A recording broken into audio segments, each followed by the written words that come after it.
네, 반갑습니다. 주권 방송이 그 매주 금요일 8시부터 이제 정규 방송이 있는데요. 저희가 그 대선 후보 토론회 영상을 보내드리다가 이 방송 생방송으로 다시 옮겨왔습니다. 저희 방송 이후에 다시 TV 토론 재방송 보내드리겠고요. 오늘은 채널 615가 진행되는 날입니다. 근데 오늘 진행자분들께서 어, 참석이 어려우셔서 오늘은 대선 특집 초청 대담 방송을 준비했습니다. 대선을 앞두고 지금 초미의 관심사가 되고 있고요. 이 대선에 영향이 있을 것인가 없을 것인가, 그리고 이를 둘러싼 여러 가지 주변 국가들의 우려와 경고, 그리고 군사적 움직임까지 이어지고 있는 북의 인공위성 발사, 이것을 어떻게 볼 것인가 라는 주제로 오늘 특집 초청 대담을 준비를 했습니다. 1시간 정도로 방송이 진행이 되고요. 그래서 인공위성 발사 문제를 어떻게 볼 것인가, 이 주제를 가지고 특집 대담을 준비했습니다. 자, 대담자는 그 공학 박사시고 우리사회연구소라고 하는 연구소에서 상임 연구위원으로 활동하고 계시는 곽동기 박사님을 모셨습니다. 네, 반갑습니다. 안녕하십니까. 네, 오랜만에 뵙겠습니다. 네, 반갑습니다. 자, 이 저희 방송 좀 보시고요. 인공위성 문제를 어떻게 볼 것인가, 이런 거에 대해서 새로운 또 인식의 전환이 있으시기를 좀 바라겠습니다. 자, 지난 그 올해 2012년 4월 13일 날 북에서 김일성 주석 탄생 100도를 앞두고 그 인공위성 발사를 이제 시도를 했죠. 은하 3호에 실어서 광명성 3호 위성을 발사하려고 했는데요. 실패를 했습니다. 그래서 실패 이후에 그 실패 요인을 찾고 재발사하겠다는 입장을 밝혔는데요.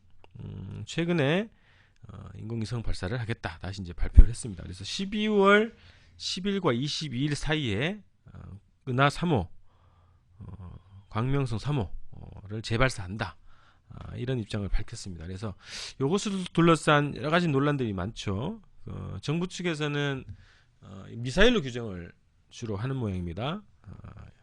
그 미사일 발사를 중지해라, 이런 입장을 가지고 있고요. 그리고 주변국들과 협조 체제를 강화해서 북의 미사일 발사를 저지하겠다, 이런 것이 이제 그 이명박 정부의 입장이고, 국방부에서도 관련한 그 대비 태세를 강화하고 있다, 이런 것이 보여지고요.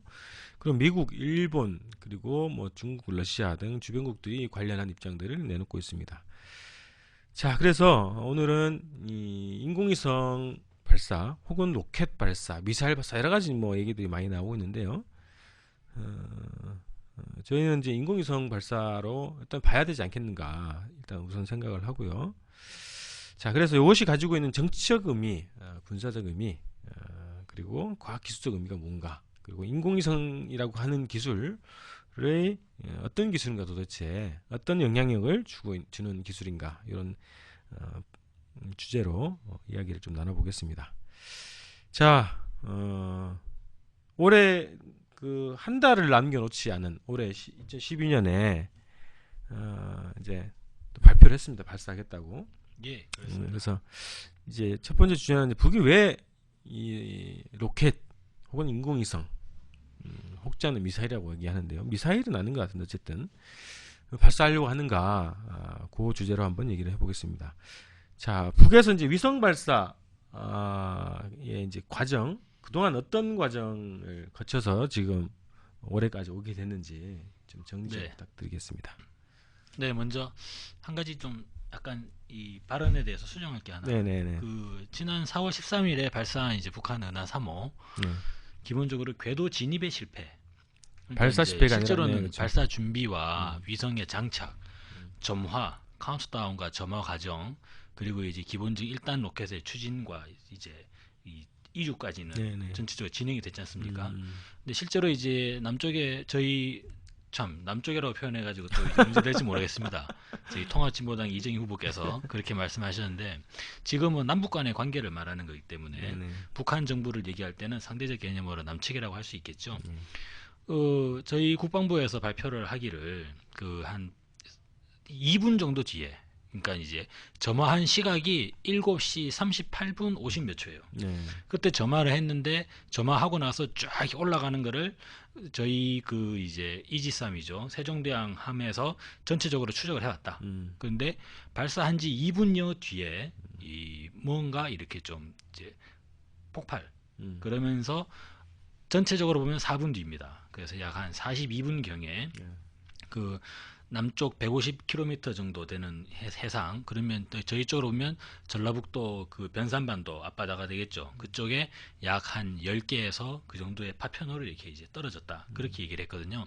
그러고 나서 한 약 4시간 정도 뒤에 북쪽에서 이제 인정을 했죠. 그래서 은하 3호를 발사하였으나 궤도 진입에 실패했다. 그렇게 좀 이야기된 부분이 있습니다. 그래서 사실상 기본 이제 카운트다운과 점화 이 부분까지는 정상적으로 진행이 됐고 그래서 남쪽의 세종대왕함에서 모니터링까지도 계속적으로 진행되던 찰나에 발사 한 2분여 정도 되는 시점에서 뭔가 그렇게 됐고 그리고 남쪽에서는 이제 그렇게 추정을 하죠. 그러니까 실제로 그 전체 발사 동체가 완전히 통째로 이렇게 남쪽에게 넘어온다는 거는 그건 바로 그대로 CIA로 넘어간다는 걸 의미하기 때문에 이를테면 서해 바다가 상당히 얇기 때문에 거기서 이제 1단계 추진 로켓이 떨어지게 되면 예전에 뭐 저희 예전에 참수리정이나 아니면은 그 천안함이나 전부 다 이제 인양하지 않습니까?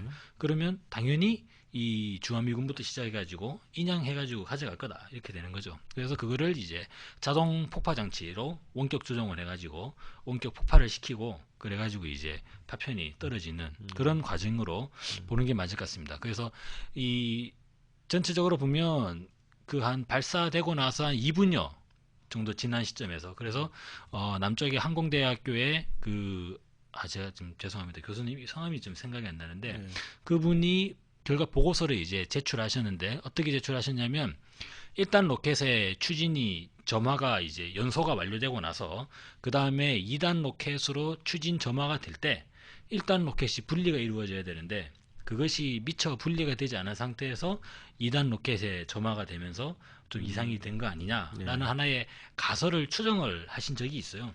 근데 이번에 이제 북에서 발표한 내용을 보면 우리가 그 당시 4월달 발표를 했을 때 그 일주일 만에 잘못된 점을 파악을 했고 그래서 그거를 이제 보완하는 그래서 한 단계 더 개선된 업그레이드된 그러한 이제 로켓이다라는 뉘앙스로 그렇게 좀 이제 지금 뭐 발표를 하고 있죠. 일단은 좀 그렇습니다. 그래서 제가 그 수정을 발사 실패가 아니라 궤도 진입 실패다 이렇게 정정을 해야 되겠네요. 네. 알겠습니다. 그리고 그 다음에 그 실제 역사적 과정 북이 전반적으로 보면 북한의 사실상 보면은 처음부터 이걸 이제 인공위성 발사가 언제부터 시작했느냐라고 하면은 1998년입니다. 그죠? 그렇죠. 그때 이제 8월 31일로 볼 수 있는데요.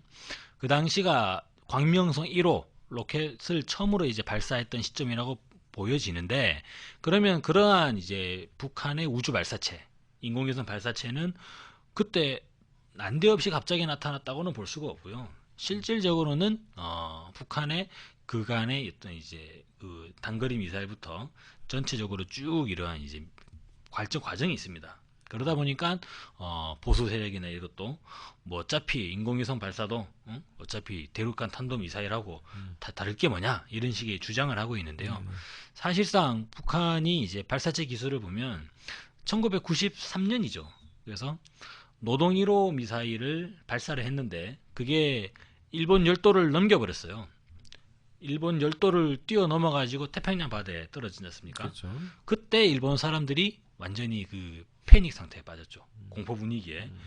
야, 이제 북이 우리 열도를 공격할 수 있구나. 그러한.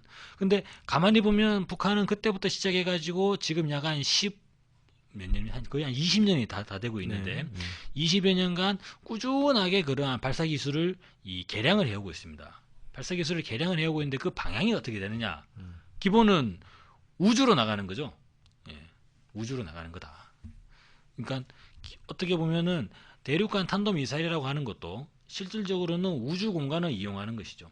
우주 공간을 이용하는 개념이고 인공위성 발사체도 우주 공간을 이용하는 개념입니다. 근데 제일 먼저 북이 가장 최초로 우주 공간으로 진입하는 시점은 언제냐? 라고 말씀을 드리면 첫 번째 인공위성 즉 광명성 1호죠. 그게 1998년이다. 이렇게 좀 말씀드릴 수 있겠습니다. 그때 이 인공위성을 발사를 했는데 당연히 제가 뭐 딱히 결론을 말씀드리기도 이전에 미국은 당연히 실패라고 선언을 했고요. 근데 이 북한과 그리고 이제 러시아 쪽에서 실패가 아니다. 이러한 입장을 좀 냈죠. 그리고 북한에서는 뭐라고 이야기했냐면 그 광명성 1호 인공위성이 지금 이 인공위성 궤도를 돌면서 즉 우주 공간에서 궤도를 돌면서 그 김일성 장군의 노래 그리고 이제 김정은 장군의 노래를 이제 방송을 하고 있다. 그렇게 주장을 하기도 했습니다. 그 이후에 그 다음에 북한의 인공위성 발사 과정을 보시게 되면 그거는 2009년으로 볼 수 있습니다. 2009년 4월 5일이죠.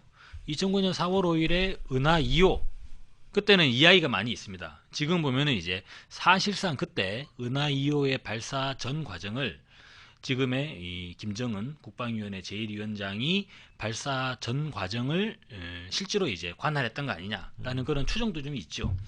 어쨌거나 2009년 4월 5일에 은하 2호 로켓을 발사를 합니다. 예, 그래서 그것은 1단 로켓 점화 이후에 1단 로켓 분리와 2단 로켓까지 진입이 다 이야기되고 있죠.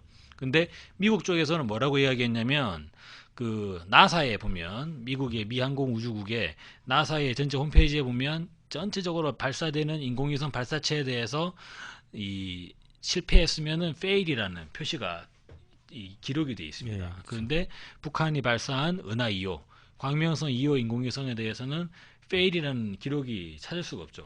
그리고 미국 쪽에서도 공식적으로 북한의 광명성 2호는 발사에 실패했다라고 발언한 적이 없습니다.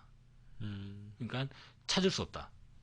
우리는 계속 찾고 있는 중이다라고 했고, 그런데 러시아 쪽에서 그죠? 러시아 쪽에서 성공을 했다라고 인정을 한 바가 있죠.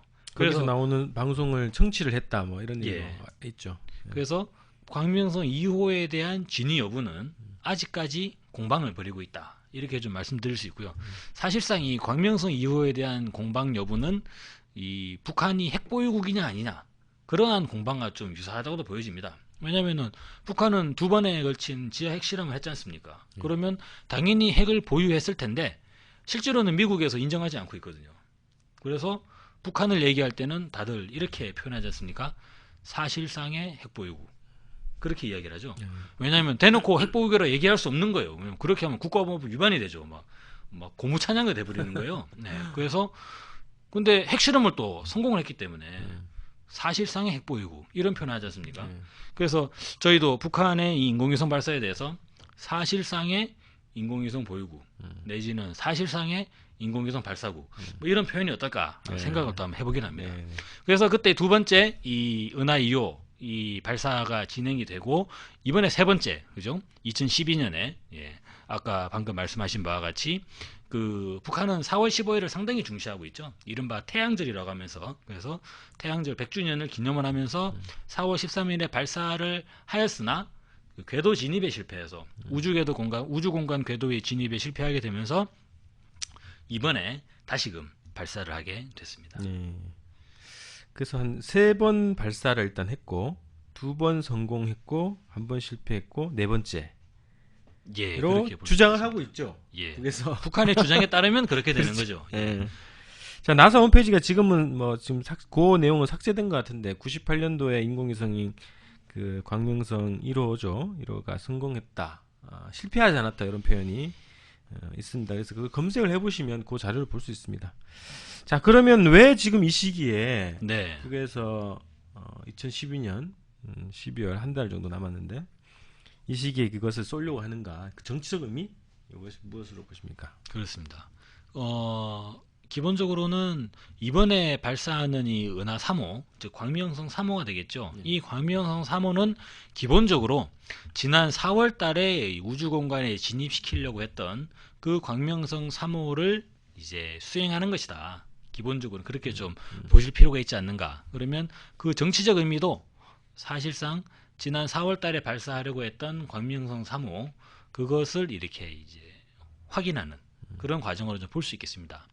지난 4월 달에 광명성 3호 발사를 보면 아까 말씀드렸던 김일성 주석의 탄생 100주년, 그 이른바 북한은 2012년을 사회주의 강성대국의 대문을 여는 해, 이렇게 이야기를 하고 있죠. 그래서 강성대국의 그들이 주장하는 강성대국의 대문을 여는 하나의 직접적인 표상이자 상징적 의미로 이 인공위성 발사를 단행을 한 게 아닌가. 내외 전문가들이 다 그렇게 네. 분석을 하고 있습니다. 네. 그런 부분에서 근데 그것이 궤도 진입에 실패했거든요. 그러다 보니까 올해가 가기 전에 2012년이 가기 전에 2012년에 원래는 북한 당국이 2012년을 강성대국의 대문을 여는 해라고 선언을 했기 때문에 이 해에 우리가 기어이 인공위성을 우주 궤도에 진입을 시켜서 강성대국의 대문이 열려 있는 모습을 보여주겠다라고 하는 그러한 이제 의미가 기본적으로는 존재하고 있는 게 아닌가. 그러면 시기상 볼 때 왜 하필이면 12월 달인가? 라고 할 때는 지난 작년도 12월 달에 북한에서 어떠한 사건이 있었는가 하는 부분을 좀 살펴볼 필요가 있을 것 같습니다. 김정일 국방위원장의 일주기가 되는 시기가 되죠. 네. 지금 현재. 17일이죠. 그렇습니다.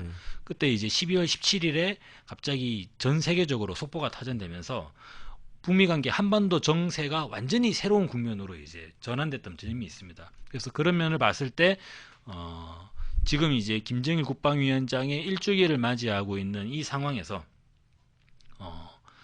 이를테면 하나의 그런 흐름이 되는 것이겠죠.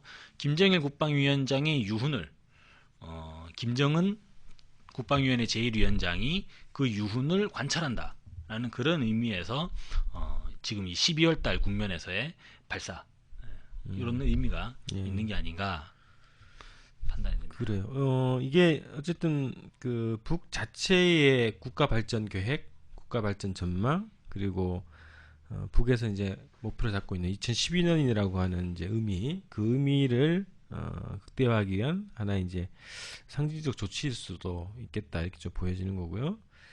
자, 그럼 이제 요게 또 군사적으로는 또 어떤 의미가 있을까요? 뭐 이게 여러 가지 해석들이 있단 말이죠. 예, 이제 군사적 그렇습니다. 위협이다, 도발이다, 이제 이런 네. 규정들을 외부에서 많이 하고 있고, 남쪽에서 그런 얘기가 많이 나오고 있는데, 북에서는 이제 미사일이라고 얘기하지 않고는 이제 이 로켓, 인공위성을 발사하기 위한 로켓 발사, 뭐 이렇게 표현을 네. 한단 말이죠. 근데 어쨌든 이제 그 뒤에서도 더 얘기를 하겠습니다만, 이게 북의 군사력하고 또 어떤 연관관계가 있을까? 네. 군사적 측면에서는 어떤 의미가 있을까요?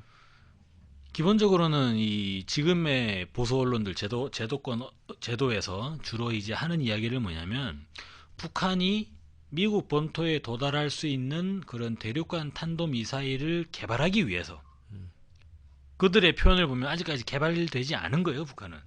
그걸 개발해 내기 위한 목적으로 인공위성을 가장을 한 채, 그러니까 겉으로는 인공위성이지만 실제로 북한의 의도는 미국 본토를 타격하는 대륙간 탄도미사일을 개발하기 위한 것이다. 이러한 주장을 하고 있죠. 그렇죠. 그들의 주장을 곰곰이 뜯어놓고 보면은 북한은 대륙간 탄도미사일이 없는 거예요. 네. 그런데 사실상 그 부분은 상당한 어폐가 있죠. 왜냐면은 북한이 당장 올해죠. 4월 15일에 그 열병식 과정에서 조선인민군 열병식 과정에서 대륙간 탄도미사일로 추정되는 그 로켓 6기나 말이죠. 이동식 차량에 탑재된 6기나 되는 대륙간 탄도미사일을 실질적으로 보여줬던 바가 있지 않습니까? 이것도 보면 이렇게 되는 거죠. 북한은 사실상의 대륙간 탄도미사일 보유국이 된 거죠. 그렇죠. 예, 왜냐면은 미국이 인정을 하지 않고 있기 때문에 상당히 미국은 좀 신기한 나라입니다. 아마 그들이 인정하기를 기다리게 되면 언제가 될지 모르겠습니다만 예. 문제는 뭐냐면 올해 4월 15일에 열병식이 이전이라면 그러한 이야기가 가능할 수 있겠죠. 왜냐면은 북한이 대륙간 탄도미사일이 있는지 없는지를 파악되지 않은 시점이기 때문에. 그런데 지금은 북한이 미국 본토를 타격할 것이라고 추정되는, 그죠? 그래서 그것이 마치도 이 러시아가 보유하고 있는 그 대륙간 탄도미사일 토포램과 상당히 이 비슷한 성능을 가지는 매우 이제 그 ICBM 중에서도 경쟁력이 있는 그런 ICBM이다라는 평가들이 또 있지 않습니까? 네. 외형상 보기에 그렇다는 말씀입니다. 외형상 보기에 유사하게 이제 보인다. 그러한 무기를 실질적으로 열병식에 공개를 했기 때문에, 그죠? 그것을 개발하기 위한 목적이라고 보기에는 논리적인 모순에 빠져버리게 되죠. 그렇죠. 예, 예. 그렇습니다. 그리고 또한 많은 전문가들이 공히 인정하는 바와 같이 인공위성 발사체와 대륙간 탄도미사일은 기관의 형성 자체, 작동 원리 자체가 좀 다릅니다. 뭐냐면 지금 보시면 인공위성 발사체를 보시면 뉴스를 가만히 한번 보십시오. 이런 얘기를 많이 하지 않습니까? 조만간에 곧 연료 주입을 할 것. 이렇게 돼 있고 연료를 주입하면 며칠 이내에 발사를 해야 된다는 거예요. 그래서 즉 은하 3호 이 인공위성 발사체는 액체 연료를 사용하는 그러한 발사체다. 그렇기 때문에 군사적 측면으로 활용하기가 상당히 까다롭습니다. 액체 연료 자체가 예, 그렇죠. 왜냐하면 액체 연료는 주입하는 데 시간이 걸려요. 바로 버튼을 누르면 발사될 수 있는 게 아니에요. 한번 발사를 하기 위해서는 액체 연료 저장 탱크에다가 먼저 연료를 실어야 됩니다. 그러고 나서 지하 파이프를 통해 가지고 연료를 공급을 해야 돼요. 그러고 난 다음에는 또 어떻게 되느냐? 발사를 또 취소할 수도 없습니다. 내지는 발사를 연기할 수도 없습니다. 그러다 보니까 군사적 용도로 사용하기에 가장 필요한 부분, 그건 뭐냐면 이 불이성이거든요. 그러니까 언제든지 우리가 의도할 때 바로 발사할 수 있어야 되는데 액체 연료 추진 시스템에서는 그것이 불가능하다. 그래서 모든 ICBM은 어떻게 형성이 되어 있냐면 고체 연료 방식을 사용을 하고 있습니다. 연료를 주입할 필요가 없는 것이죠. 바로 마치도 이제 성냥불처럼 당기면 바로 발사될 수 있는 그런 방향으로 가는 게 대륙간 탄도미사일의 기본이 아닌가라고 했을 때 지금 북한이 발사하려고 하는 은하 3호는 사실상 그 대륙간 탄도미사일 ICBM과 작동 원리가 상당히 다르다 이랬습니다. 그런데 제도권에서는 그럼 왜 ICBM과 인공위성 발사체를 섞어서 이야기하느냐? 그거는 궤적이 유사한 면이 있죠. 그러니까 그것이 비행하는 궤적이 우주 공간을 진입한 이후에 그죠? 그것이 계속적으로 올라가 가지고 인공위성 궤도에 진입해 버리면 인공위성 발사체가 되는데 인공위성 궤도에 진입하지 않고 그것이 다시 지구 대기권 내로 재진입을 하게 되면 그리고 거기에 인공위성의 들어간 게 아니라 뭐 핵폭탄과 비슷한 그러한 탄두가 들어가게 되면 그것은 대륙간 탄도미사일이 되는 것이죠. 그러한 측면에서 지금 ICBM과 인공위성 발사체를 섞어서 이제 이야기를 하고 있는데 기본적으로는 그 두 가지가 상당히 다르다 이렇게 좀 말씀을 드리겠고요. 또 한 가지 측면에서는 한 가지 부연해서 또 말씀드릴 게 있습니다. 북한이 지금 이제 4월 15일에 ICBM을 공개를 했습니다. 근데 그 ICBM이 가는 궤적과 거리 그것과 이 지금 발사하는 은하 3호 인공위성과는 방향 자체가 다릅니다. 날아가는 방향이 달라요. 이게 어떻게 되어 있는 거냐면 ICBM은 북한은 당연히 미국 본토를 향해서 발사를 하겠죠. 발사를 하게 된다면요. 그렇죠. 북한이 ICBM을 발사하는데 그것을 남극 대륙으로 발사할 리는 없지 않겠습니까? 근데 지금 발사하고 있는 이 북한의 은하 3호 이 미사일은 미사일이 아니죠. 이 발사체는 로켓. 예, 어디로 날아가느냐면 남쪽으로 날아갑니다. 동쪽으로 가는 게 아니라. 그래서 1단계 추진체가 저희 이 남쪽의 이제 서해 공해상 거기에 떨어지게 되고 2단계 추진체는 필리핀 열도 부근에서 떨어지게 되죠. 그리고 계속적으로 남쪽으로 내려가는 거예요. 그래서 호주 대륙이나 이 방향으로 이 비행을 하게 됩니다. 그러면서 이 인공위성 궤도로 진입을 하게 되죠. 근데 이것이 남쪽으로 가나 동쪽으로 가나 그거 뭐 발사 방향만 돌리면 되는 거 아닌가 라고 생각할 수가 있는데 그건 상당히 좀 다릅니다. 그렇게 달라지는 이유는 지구가 이렇게 자전을 하지 않습니까? 그죠? 서에서 동으로 동쪽으로 자전을 하고 있습니다. 그런데 미국 본토로 쏘게 되면 지구가 원래 자전을 하고 있기 때문에 지구가 자전하고 있는 만큼의 속도를 처음부터 얻어가지고 발사가 되는 거예요. 그러면 이 말씀은 뭐냐면 지구가 자전하는 속도 대략적으로 보시면 그 한 시속 한 3,000km 정도? 예. 시속 한 3,000km 정도 될 걸로 예상됩니다. 그러니까 예. 그렇게 이제 자전하는 속도를 인공위성 발사체가 안고 발사가 되는 거죠. 그러다 보니까 미국 쪽으로 날아가는 미국 동쪽으로 날아가는 발사체는 그만큼의 이점이 있습니다. 그런데 지금 발사하는 북한의 은하 3호는 동쪽으로 날아가는 지구가 자전하는 방향으로 날아가는 게 아니라 지구가 자전한 것과 다른 방향으로 자기는 남쪽으로 내려가는 거예요. 그러다 보니까 지구 자전 속도라는 그러한 플러스 요인이 사라져 버리게 되죠. 그래서 발사 궤적 자체도 실질적으로 계산 데이터는 다르다. 이렇게 좀 보여지는 것이죠. 네, 그런 의미가 차이가 좀 있습니다. 네. 그 과학 기술적으로는 이제 다 이후에 이제 주제로 더 얘기를 가면서 인공위성 자체에 대한 예. 얘기로 좀 더 들어가고요. 군사적으로 봤을 때 그런 아까 말씀하신 게 보니까 지금 이제 군사 대국이라고 하고는 중국, 러시아, 네. 그다음에 뭐 여타 이제 뭐 유럽의 나라들 이런 나라들이 이제 대륙간 탄도미사일을 보유한 나라가 그렇게 많지는 않지만 그렇습니다. 대륙간 탄도미사일이라고 하는 미사일 자체를 그렇게 이렇게 세워가지고 네. 연료 주입해가지고 발사하는 그런 그런 미사일 방식을 쓰는 나라가 있나요? 그런 미사일 방식은 없죠. 없죠. 예. 기본적으로 전부 다 고체 연료 방식을 사용을 하고 있죠. 예. 예. 그렇습니다. 그래서 그거 같아요. 위성을 위성이라 부르지 못하고 그렇죠. 홍길동의 심장 같은. 그래서 너무나 명백하게도 예. 사실상의 대륙간 탄도미사일 보유국이다. 예. 예. 핵무기도 그렇죠. 그 북한이 핵실험을 했음에도 불구하고 사실상의 핵보유국이 되는 것처럼 예. 실제로 열병식장에서 그 ICBM을 보였습니다. 근데 어떤 사람들이 이런 이야기를 하기도 합니다. 그 미국의 한 그 대북 전문가가 그런 표현을 했다는 거예요. 북한이 열병식장에서 이 쭉 지나가고 있는 ICBM을 보고 나서 어떻게 평가를 했냐면 종이로 발라가지고 만든 모형으로 보인다. 예. 라고 이제 평가절하를 했죠. 그래서 저는 그런 발언을 하게 되면서 그 사람이 평가절하가 된 것 같아요. 그렇죠. 왜냐면은 실제로 종이로 발라 만들었다고 하는 게 육안으로 보여가지고 검증이 될 정도면 그런 장난감을 그 자리에 그죠? 미국을 비롯한 전 세계 이 취재진 있는 이목이 데서. 집중되고 있는 그리고 요즘에 또 어떻습니까? HD 고화질 화면으로 해가지고 요즘에 사극 배우들은 이 수염 분장도 잘 못해요. 왜냐면은 수염을 붙인 것 자체가 다 표가 나버리기 때문에 그런 초정밀 카메라로 전부 다 찍고 있는데 거기다가 대고 종이로 발라 만든 이 장난감 모형을 갖다 놨다라고 되면은 사실상 이거는 정치적 의미가 들어가 버리는 거거든요. 뭐냐면 북한이 부담을 느끼고 있다 현재. 북한이 지금 긴장하고 있구나. 라는 하나의 정치적인 이런 의미가 전달돼 버리기 때문에 그럴 거면은 북한 당국 입장에서는 저는 사실상 그거를 공개할 이유는 없다고 봅니다. 그렇죠. 종이로 발라 만들면서까지. 예. 실제로 있으니까 제기를 하는 거겠죠. 그래서 그 전문가가 나중에 이제 말을 좀 바꿔가지고 원래 이제 페이퍼 컴퍼니 보통 얘기하잖아요. 네. 가짜 회사, 네. 유령 회사 그런 것처럼 그런 의미로 쓴 거다. 네. 그래서 가짜다. 종이라는 표현이 아니라 네. 명목상의 가짜. 예. 뭐 이런 얘기를 한 거죠. 그러면 그 사람 발언은 다시 또 바뀐 거네요.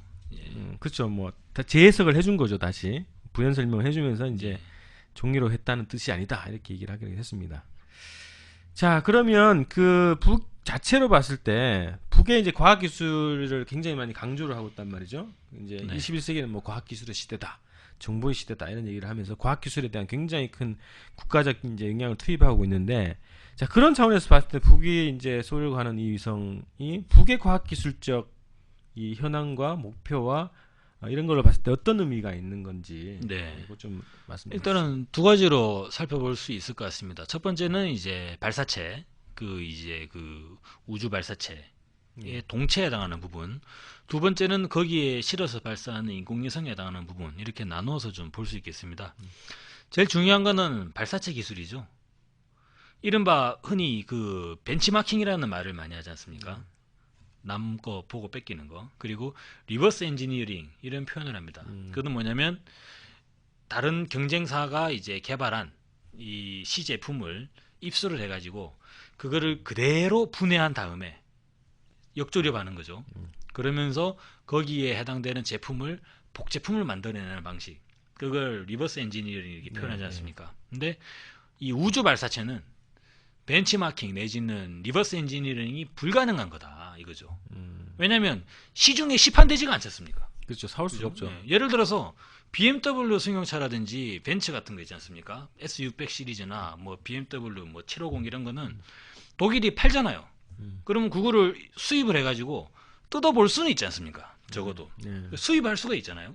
네. 그래서 리버스 엔지니어링이다라고 이제 뭐 어폐가 있는데 문제는 뭐냐면 인공위성 발사체는 그 어느 누구도 이거를 상업용으로 제작해가지고 판매하는 데가 없습니다. 유일하게 한 곳이 있었죠. 나로운가요? 더 이상 말씀드리지 않겠습니다. 유일하게 있었습니다. 예. 근데 그건 열어볼 수 없는 계약이죠. 그렇죠. 예. 예. 절대로 그 포장이 우리 집으로 택배 배달은 되고 있지만 저희는 열어볼 수 없는 예. 구경만 할 수 있는 구경도 근데 못했다고 그 카이스트 교수님이 또 이제 그 예. 칼럼을 기고했습니다. 네네. 구경도 할 수 없고 아무튼 들어오기만 한 예, 그런 부분은 좀 이제 있는데 실제로 보면은 그 벤치마킹이나 리버스 엔지니어링이 불가능한 그래서 뜯어보면서 흉내 낼 수 없는 기술이 이 발사체 기술이다. 네네. 이렇게 좀 말씀을 드리겠고요. 그러다 보면 북한이 발사하는 이 은하 로켓 이 은하 로켓은 대체 누가 만든 거냐 이거죠. 이게 메이드 인 차이나냐 메이드 인 러시아냐 메이드 인 USA는 아닐 거고 이렇게 판단이 되게 되는데 그 당시 어디서 제공하는 데가 없다는 거예요. 그럼 이거는 메이드 인 DPRK다. 메이드 인 DPRK가 아니고서는 도대체 그죠? 설명이 안 되는 거죠. 하늘에서 내려온 건지 이게 뭐 아니면 UFO가 되는 거지 않습니까? 미확인인 거잖아요. 지금 출처가 없는 그런 상당히 좀 이렇게 이 설명이 안 되는 상황으로 빠져버린다는 거죠. 그래서 제가 정확히 표현드리겠습니다. 국가보안법이 존재하는 이명박 정부 시대에 메이드 인 DPRK라고 말씀드린 게 아니라 메이드 인 DPRK가 아니고서는 달리 표현할 수 있는 방법이 없는 거죠 지금. 그렇죠. 예, 마치 더 천안함 진상 보고서와 유사합니다. 예. 그런 이제 상황이다. 이런 부분으로. 근데 그 부분은 뭐냐면 세 가지 단계로 좀 우리가 나누어서 볼 수 있습니다. 첫 번째는 이러한 우주 발사체를 북한 당국이 자체적으로 설계할 수 있는 그런 능력이 있다. 이거죠. 만약에 그것이 북에서 자체적으로 만든 그렇죠. 발사체라면 그렇게 가정을 한다면, 네. 예, 만약 그거라면, 그러니까 뭐 이제 지구 안드로메다 은하에 어떠한 이제 생명체가 가져다준 선물이 아니라 북한이 그들이 스스로 만들어낸 거라면, 그러면 기본적으로 설계를 자체적으로 하는 능력이 있다고 봐야 된다. 이거죠. 이건 상당합니다. 그러니까 그 하나의 기관이나 장비, 쉽게 말해가지고 여러 가지 추진체 중에 가장 이제 성능이 가장 빠른 추진체 로켓 추진체지 않습니까? 그렇죠. 예. 그 로켓 추진체를 자체적으로 설계를 해낸다는 거죠. 그 부분이 상당히 좀 이렇게 과학기술적 측면에서는 높은 점수를 받을 수 있을 것 같아요. 두 번째로는 설계를 하는데 그친 게 아니라 설계한 수치와 사이즈대로 그것을 이제 제작 생산할 수가 있다는 것. 그 부분이 또 하나의 이제 주목되는 포인트다. 이렇게 볼 수 있겠고요. 세 번째로는 뭘 말씀드릴 수 있냐면 그렇게 제작을 한 데에서 더 나아가서 그것을 실질적으로 제어 통제까지도 하고 있다. 예. 동창리 발사장을 이야기하지 않습니까? 네네. 거기에 외국인 기술자들이 아마 없는 걸로 파악이 됩니다. 근데 사진상으로는 안 보이더라고요. 예. 그리고 외국인 기술자들이 들어가게 되려면 실제로 말씀드리면 뭐 가능한 나라들은 뭐 중국 내지는 러시아, 이란. 예, 이란 이런 데 이제 기술진들을 볼 수 있겠는데 그 나라들은 CIA가 전부 다 이제 파악이 되는 나라들이거든요. 예, 그렇습니다. 그래서 사실상 전체 지구상에서 CIA가 자기 마음대로 돌아다닐 수 없는 유일한 나라. 그게 또 북이지 않습니까? 근데 북에서 발사되는 과정에 외국인 기술자들이 누가 이제 합류했는가 라는 부분에서 이 CIA가 한마디도 못하고 있는 거거든요. 그런 면에서 봤을 때는 자체적으로 조절, 통제, 제어까지도 하고 있다고 봐야 되는 거 아니냐. 이렇게 흘러가 버리는 거죠. 그러다 보면 북한의 발사체 기술은 야 이건 뭐 거의 어찌 본다면 물론 이거를 같은 의미로 비교할 수는 저는 없다고 봅니다. 북한의 동창리 발사장과 남쪽의 나로 우주센터를 같이 표현할 수는 없다고 봐요. 하지만 거의 이거는 뭐 하나의 우주센터를 그 스스로 이렇게 자력으로? 운영해 나가는 네. 예, 자력으로 운영해 나가는 그러한 단계. 야, 물론 가정으로 출발했습니다만요. 네네. 말을 하다 보니까 제가 말을 하면서도 저도 자꾸만 국가보안법이 생각이 날 수밖에 없는 예. 상황으로 빠져드는데 가정을 한 것이죠. 예. 그렇게밖에 귀결이 되지 않는다는 거죠. 근데 이것은 전체적으로 발사체와 인공위성을 비교할 때 먼저 발사체를 보면 일단 이제 그런 상황으로 빠져버린다. 이렇게 네. 되죠. 이번에 남쪽이 러시아와 나로 우주센터 계약을 체결하면서 러시아로부터 1단 로켓을 이제 받아가지고 그거를 발사 대행을 하는 거지 않습니까? 근데 그거를 받아올 때 러시아 쪽에 지불한 금액이 2,500억 원이에요. 네. 그러면 물론 이것을 동급으로 볼 수는 없습니다. 그것의 이제 로켓의 규모라든지 발사 과정, 그리고 북한은 이렇게 1, 2, 3단 로켓을 시스템을 쓰고 있는데 남쪽의 나로호는 1, 2단, 2단 로켓이죠. 네. 그래서 그건 다른데 2,500억 원을 지불했다는 측면에서 상당히 그 자체의 그 경제적 가치 또한 매우 높다 이렇게 좀 볼 수가 있겠죠. 그래서 요거는 과학기술적 측면이 그 어떤 의미가 있고 네. 또 경제적으로 또 어떤 영향을 갖게 되는지 요거는 또 뒤에서 또 다루기로 하고요. 어쨌든 설계 능력, 제작 능력, 제어 통제 능력 이것을 이제 확보하고 있다. 이렇게 그러니까 우주 발사체, 그러니까 인공위성을 자력으로 쏠 수 있는 정도 기술 수준이라면 기본적으로는 발사체에 대해서 요 세 가지 능력은 기본적으로 갖추고 있다고 봐야겠다. 이렇게 그렇죠. 좀 볼 수 있겠다는 그렇게 거고요. 되죠. 그죠?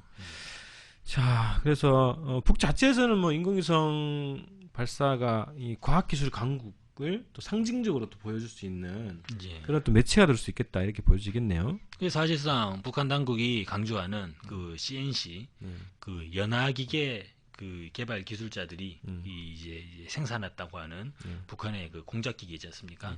근데 CNC가 아니고서는 이러한 이제 인공위성 발사체의 제작을 설명할 수 있는 방법이 없어지는 거죠. 그렇죠. 예. 예.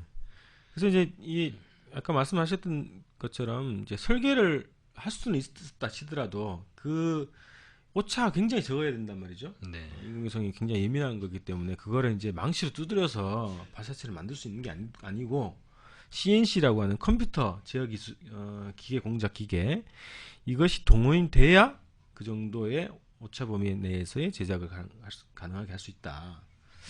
이런 얘기까지 되는데 그건 뭐 이따가 더 얘기를 좀 하는 걸로 하겠습니다. 그래서 북 자체에서 보면은 계속 위성 발사를 시도해 왔고 일부 성공한 것으로 보여지는 것도 있고요. 뭐 올해는 실패했지만 4월 달에는 그래서 이제 재발사를 지금 추진하고 있는 것이고 정치적 그리고 군사적으로 과학기술적으로 북측에서는 굉장히 뭐 상징적일 수도 있지만 실질적으로 나는 이제 국력을 신장시키는데 굉장히 의미가 있을 수 있다. 이렇게 좀 보여지는데요. 그래서 북은 어쨌든 계속 이 분야로 계속 발전해 갈 것 같고 오늘 조선신문가요? 제일 본 그 기관지 제일 본 조선인 그 기관지 조선신보라고 하는 데서 보면 북의 인공위성 발사가 우주개발 5개년 계획 이 계획 차원에서 지금 진행되는 것이다 이렇게 얘기를 하고 있습니다. 그래서 북이 이제 본격적으로 우주 개발에 나서고 있는 그 과정에서 인공위성 발사를 시도하는 것이다 이렇게 좀 해석할 수 있겠습니다. 자, 근데 이제 반면에는 이 한국과 미국, 일본 등에서 이 발사 미사일이라고도 하고 로켓이라고도 하고 이거에 대해서 도발하지 마라, 긴장을 유발하지 마라. 뭐 이런 얘기들을 하면서 이제 굉장히 반대를 하고 있단 말이죠. 자, 미국은 이 그 뭐 발사체를 추적하기 위해서 구축함 2척을 배치했다고 하고 있고요. 일본은 오늘입니다. 오늘 날짜로 자위대에 파괴 명령을 내렸습니다. 그 파괴 명령이라는 것이 이제 그 은하 3호를 파괴해라 이런 게 아니라 만약에 이제 발사체가 날아오면서 일본으로 파편이 날아오면 그거를 이제 요격하겠다 이런 명령을 내린 거죠. 그리고 한국 정부는 이것을 중지할 것을 촉구하고 있고 유관국들과 협력을 해가지고 발사 중지를 위해서 노력하겠다 이런 입장을 가지고 있고 국방부에서는 대비태세를 격상시키면서 발사를 예주시하고 있다. 뭐 이런 입장들이 나오고 있단 말이죠. 자, 이 나라들이 왜 이런 반응을 보이는지 그 이유가 뭘까요? 예. 기본적으로는 그 정치 외교적인 측면으로 봐야겠죠. 미국 국민들이 상당히 좀 이제 그 이런 표현을 또 이제 말씀드리면 좀 순진하고 그리고 좀 겁이 많아요. 미국이 예. 이를테면 미국의 뭐 주로 폭스 TV가 그런 것들을 많이 합니다. 주로 공화당이 지지하는 아주 이제 오른쪽에 있는 그 방송국이죠. 거기 보면은 꼭 보면 어떤 뭐 테러 단체들이 핵무기를 탈취해 가지고 그죠? 북한이 아니고 미국 본토에 대한 그 핵 테러를 시도를 하는 거죠. 네. 그러면 또 미국 국민들이 그거에 대해서 뭐 항상 미국 주민들이 맞서 싸워요. 아주 이제 자유분방하게 또 맞서 싸우죠. 그런데 다 이겨요 또. 예. 그러한 내용들을 하나의 이제 외화로 계속적으로 주민들에게 방송을 하고 있는데 외부로부터의 공격을 미국이란 나라는 상당히 심리적인, 그러니까 이제 그러한 가능성에 대한 심리적 동요가 상당히 크죠. 만약에 북한이 인공위성 발사에 성공했다, 우주 공간으로 진입했다라는 거를 미국 당국이 인정을 하게 된다면 이건 어떻게 돼야 되냐면 그러면 북한은 우리와 적대국인데 우리의 적대국이 우주로 날려보내는 인공위성 발사를 성공을 했다면 그것을 우리 본토로 때려버릴 게 아닌가, 이러한 논리가 그대로 성립을 해버리죠. 근데 미국 사람들은 겁이 많단 말이에요. 그럼 어떻게 되느냐? 안 되겠다. 평화적으로 평화협정을 체결해야겠다. 미국 내에서부터 우리는 죽기 싫다는 거죠. 오바마 대통령, 우리는 개죽음 당하기 싫으니 빨리 이 문제를 외교적으로 해결하시오라는 미국 내의 흐름이 형성될 수밖에 없는 거죠. 네. 그런 상황으로 보면 상당히 미국 행정부의 입장이 난처해질 수 있는, 표현이 좀 이상하긴 합니다만 애매해진다는 거죠. 그렇기 때문에 인정을 하지 않는 거죠. 걱정하지 마라. 그러면서 언제나 거기에 동반되는 게 있죠. 설사 북한이 발사를 시도한다 하더라도 우리의 MD 시스템이 여러분을 보호해 줄 겁니다. 걱정하지 마십시오 라고 하는데, 그 걱정하지 마십시오에는 생략되어 있는 구절이 있습니다. 우리가 아무리 대북 적대 정책을 펼치더라도 국민들을 걱정하지 마십시오, 이렇게 되는 거거든요. 지금 보시면 이명박 정부나 새누리당에서 이야기하는 확고한 안보 태세가 있지 않습니까? 그 보수 정부가 확고한 안보 태세를 왜 강조하느냐? 강조를 해야 돼요, 확고한 안보 태세를. 왜냐하면 안보 태세는 확고하기 때문에 우리가 대북 적대 정책을 하더라도 여러분은 쫄지 마십시오, 이런 논리적인 흐름이 있는 거지 않습니까? 그래서 기본적으로 미국 쪽에서도 북한의 이러한 우주로 나가는, 북한의 발사체가 우주로 진입했다라는 데 대해서 미국 국민들이 느낄 수 있는 이러한 이제 동요, 그리고 이제 위험, 이런 부분에 대해서, 그러한 동요나 위험은 바로 뭘로 전환되느냐?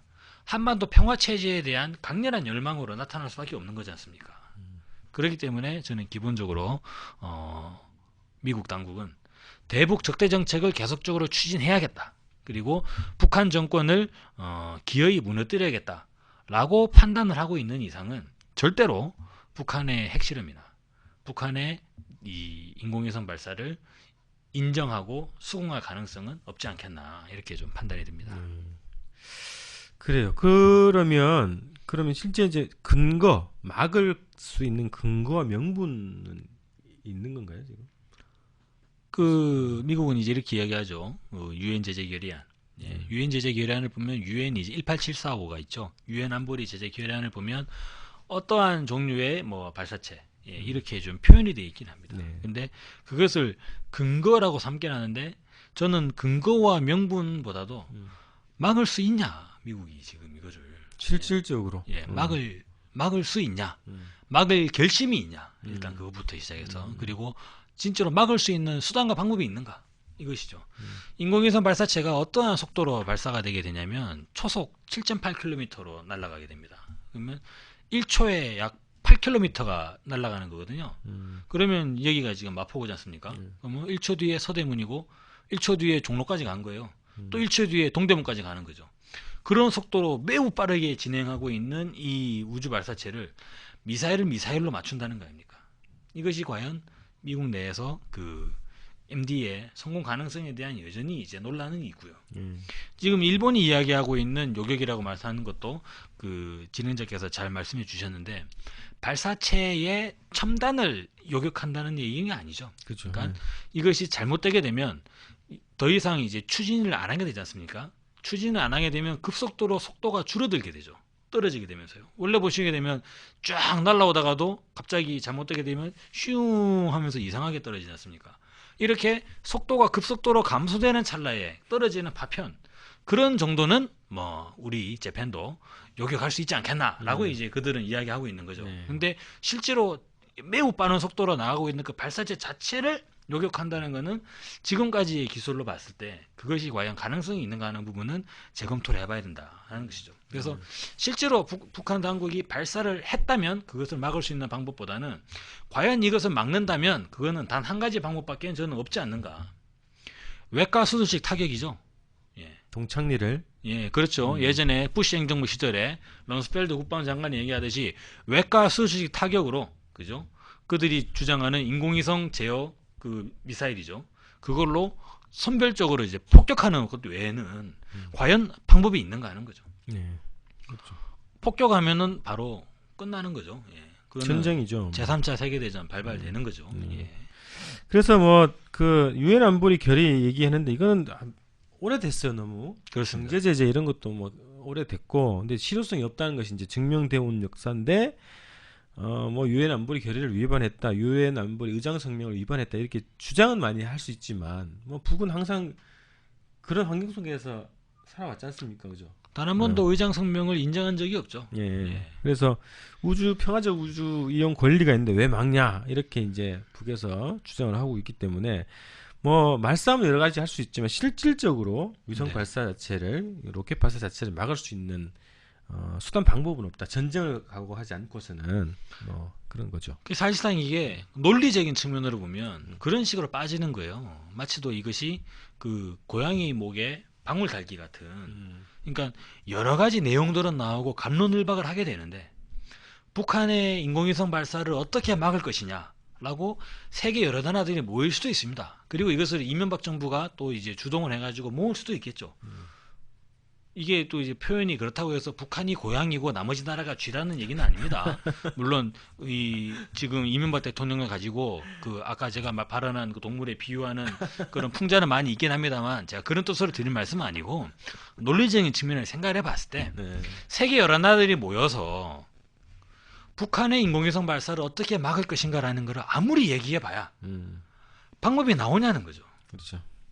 지난 과거에도 나오지 않았고 지금도 아직까지도 나오지 않고 있고 앞으로도 나오겠느냐는 거죠. 그렇죠. 이거는 마치도 예전에 이야기하듯이 그 여러 가지 동네 생쥐들이 모여가지고 고양이 목에 방울을 어떻게 달 거냐라는 걸 아무리 얘기해봐야 방법론을 찾을 수 없지 않습니까? 일종의 좀 그러한 형식의 그런 논리적인 구조가 지금 이제 좀 깔려 있다 그렇게 되는 거죠.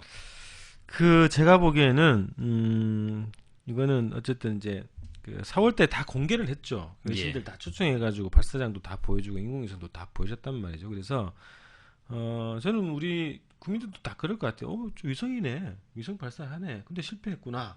뭐 이렇게 이제 인식을 하실 것 같거든요. 근데 자 인공위성 발사보다 지하 핵 실험이 더 큰 사안 아닐까 군사적으로 봤을 때, 그죠? 그런데 그 당시도 그렇고 인공위성 발사와 관련한 그 유엔 안보리 결의도 그렇고 어떠한 그 것도 그것을 막을 수는 없었단 말이죠 결국은. 네. 그래서 실질적인 방법은 없는데 어쨌든 분위기는 굉장히 지금 험악하게 지금 몰아가고 있다. 당장이라도 무슨 뭐 위성이 발사되면 로켓이 발사되면 안보에 큰 타격이 오고 뭐 이런 분위기를 계속 조정하고 있는데 요거는 그 나라의 정치적 입장, 정치적 상태, 정치적 목적 이것에 따라서 그것을 보는 시각이 달라지는 것이다 이렇게 좀 보여집니다. 자, 이명박 정부가 계속 이제 대북 적재 정책을 해왔기 때문에 북에서 어떤 움직임 자체를 다 군사적 도발, 위기 조성 이렇게 몰아가려고 하는 그런 속성이 있단 말이죠. 특히 이제 대선을 앞두고 있기 때문에 어쨌든 뭐 북풍으로 이제 활용하려고 하는 그런 의도가 있지 않겠냐 그런 생각이 듭니다. 사실상 이번 대통령 선거에 이 네 번째 카드라고 볼 수 있는 거죠. 그렇죠. 예. 북풍. 예. 자, 그래서 그거는 이제 이따가 이제 그 이번 인공위성하고 뒤에 또 대선하고 어떤 영향이 있는지 정리를 좀 한번 해보고 제가 속도 위반을 했습니다. 저는 그리고 이 세계적으로 그 위성을 발사하는 나라가 어디죠? 자력으로 발사하는 나라가? 일단 미국과 러시아가 있죠. 그리고 중국이 있고요. 일본이 있고요. 유럽 나라들은 연합을 해서 발사했습니다. 그 아리안 로켓이라고 하는데 프랑스가 주동이 돼가지고 독일과 영국이 같이 발사를 하기도 했고요. 그리고 이 이란 그리고 이제 인도 이런 나라들도 이제 인공위성 발사를 계속적으로 이제 하고 있죠. 네. 그래서 근데 이들 나라들이 인공위성 발사를 했을 때하고 유일하게 인공위성 발사에 대해서 그렇죠. 제재를 받고 예. 또 중지 압력을 받고 있는 유일한 나라인데. 정말 충격적인 거는 예. 2차 대전의 전범국이라고 하고 있는 일본도 예. 발사를 하고 있습니다. 그렇죠. 그들이 가지고 있는 H2 로켓 그거를 발사하기 위해서 이들이 2차례나 발사 실패하면서도 기어이 발사를 해가지고 이제 성공을 하고 지금은 자기네들이 인공위성 발사 성공률이 90%다 이렇게 막 자랑을 하고 있어요. 예. 근데 사실 따지고 보면 북한이 쏘는 인공위성이 그것도 어차피 대륙간 탄도미사일이라고 하면 일본이 쏘는 인공위성은 궤적이 다르냐? 똑같거든요. 그럼 일본이 쏘는 H2 로켓도 대륙간 탄도미사일이냐? 라고 말하면 아마 보수 언론들이나 제도권 언론들 특히나 뼛속까지 친미 친일이신 어떤 분께서는 결코 그 발언을 인정하지 않으실 거예요. 전혀 다르다. 작동 원리도 다르고 미사일은 고체 연료로 추진되지만 이거는 액체 연료로 가는 거 아니냐. 그건 아실까요? 그 차이는? 아마 더 주목되는 부분은 최근에 대통령 후보로 출마하시는 분이 계시죠. 네. 스스로 이공계 마인드를 가지고 계시다고 네. 아주 강조하시는 분이 한 분 계시죠. 네. 아주 준비된 후보라고 그렇게 강조하시는 분이 계신데 그분은 아마 어떨지 모르겠습니다. 네. 근데 반드시 그렇게 나올 거라는 거죠. 그러니까 그렇다면 일본의 로켓은 어떻게 되는 거냐? 일본의 로켓은 ICBM이냐 인공위성 추진체냐라고 물었을 때 우리나라의 조중동 언론부터 시작해가지고 모든 지금 뭐 다카키 마사오의 그 후예들 그분들은 천만의 말씀 무슨 소리 하는 거냐 지금 이렇게 반응할 게 자명합니다. 그죠? 예. 그런 면에서 볼 때 너무나 명백한 이중 기준 아닌가 이렇게 되는 거죠. 그렇죠. 그래서 저는 그런 시각을 우리가 좀 정말 교정을 해야 된다. 국제적인 기준 뭐 국제화 시대 얘기하고 세계화 얘기하고 세계적인 기준 얘기를 많이 하는데 세계적인 기준으로 봤을 때 상식적으로 좀 보자 이런 겁니다. 그래서 왜 어떤 사안이든 북에서 하면 다 왜곡시키고 왜 이중 기준을 가지고 바라보려고 하고 해석을 하려고 하는가. 저는 그 시각을 강요하고 세뇌시켜 온 게 그동안 미국, 일본 그리고 이제 그 독재 정부들 이 정권들이 다 그런 시각을 강조하고 강요하고 세뇌시켜 온 거 아니냐. 근데 이제는 그런 시각에서 탈피할 때가 됐다. 그래서 상식적으로 보고 좀 이렇게 합리적으로 좀 그 사물을 네. 분별할 수 있는 그런 시각을 가질 때가 됐고 그런 얘기를 자연스럽게 할 수 있는 시대가 됐고 그런 시대를 또 만들어야 된다. 그 어떤 후보님께서는 네. 남북 관계 대북 정책에 대해서 네. 자기 자신의 아주 그 빨간색이 생각이 나는 분이 계시죠. 네. 그분은 그 균형과 신뢰를 이야기하고 있습니다. 그죠? 그 Foreign Affairs라고 하는 미국의 이제 이 외교 잡지에다가 네. 본인의 대북 정책 구상을 시키다 하셨는데 신뢰가 기본이라고 하면서도 북한의 주장을 믿질 않아요. 그거 이상하죠. 그러니까 남북 관계의 신뢰를 회복하겠습니다라고 이야기를 하시는데 북한의 주장을 믿질 않아요. 그러면 이게 어떻게 신뢰가 회복되는지 알 수 없는 모순 관계에 빠져버린다는 거죠. 네. 그래서 그런 면에서 지금의 이 출마하고 계시는 대선 후보님들도 남북 관계의 신뢰를 회복하겠다. 그리고 신뢰를 다시 구축해 나가겠다라고 이제 발언을 하신다면 기본적으로 북한 당국의 이야기들을 일단은 좀 그 자체의 맥락을 해석해 볼 필요가 있는 거 아닌가. 그것이 무조건 틀렸고 북한은 북한이니까 라는 그 한마디로 모든 게 끝나버리잖아요. 이성적인 판단이. 네. 그래서 입장을 한번 바꿔서 생각해 볼 필요가 있는데 입장을 바꿔서 내가 북한 당국이라면 나는 왜 그랬을까? 라는 면으로 한번 생각할 필요가 있는데 입장을 바꾸지를 않는 거예요. 그들은 북한이니까 라는 식으로 그런 측면으로 접근하는 방법에서는 백날 접근해봐야 신뢰 회복은 불가능하다. 그럼 결과적으로 지금 이명박 정부의 남북관계가 연장될 수밖에 없는 그러한 고리로 흘러가는 것이죠. 네. 자, 그러면 이제 과학기술적 측면에서 인공위성에 대해서 좀 더 이제 그 좀 심도 있게 좀 한번 들어가 보도록 하겠습니다. 자, 인공위성 발사 문제 관련해서 남측에 하나 네. 우리 이제 그 한국에서의 그 인공위성 발사 수준이라 그럴까요? 예. 그런 과학기술 현황이 어느 정도로 예. 보이시는지요? 일단은 그 이제 남쪽에 인공위성의 기술 수준을 보면 세계적 급이죠. 예. 아주 이제 그 세계에 손색 없는 내노라 할 세계의 어느 나라와 견주어도 손색이 없다. 이렇게 말할 수 있겠습니다. 자체 기술로. 예, 그렇죠. 일단 이렇게 얘기를 해놔야지 국가보안법상에 문제가 되잖아요. 예. 그 실제로 그렇습니다. 실제로 저는 이제 이 말씀은 지나가는 말씀 드린 말씀이고 인공위성 제작 기술. 그래서 이제 물론 여기에서는 어폐가 있죠. 단 한 가지 뭐냐면 군사적 측면으로 이제 발사되는 위성, 즉 정찰 위성. 그랬을 때는 초고해상도에 매우 정밀한 초정밀한 이런 렌즈들을 탑재를 해야 되는데 그런 부분에서는 우리나라가 좀 밀리지 않는가. 최근에 지금 이제 그런 관측 위성을 발사하고 있긴 합니다만 미국이 보유하고 있는 그런 위성에 비해서 하지만 상업용 위성, 통신 위성이나 그리고 이제 뭐 관측 위성, 과학용 위성 이런 부분에서는 저는 상당히 이제 세계적으로 내놓아도 좀 손색이 없다고 보여집니다. 근데 이게 너무나 불균형이 있는 거예요. 뭐냐면 인공위성의 기술은 그렇게 발전을 해 있는데 인공위성 발사체의 기술은 정말로 이거는 어린아이 걸음마 하는 수준의 그렇습니다. 어떤 내용이 있냐면 한국형 발사체 이 개발 프로젝트가 있습니다. 거기에 의하면 지금은 이제 이 나로호가 원래는 KSLV-1이에요.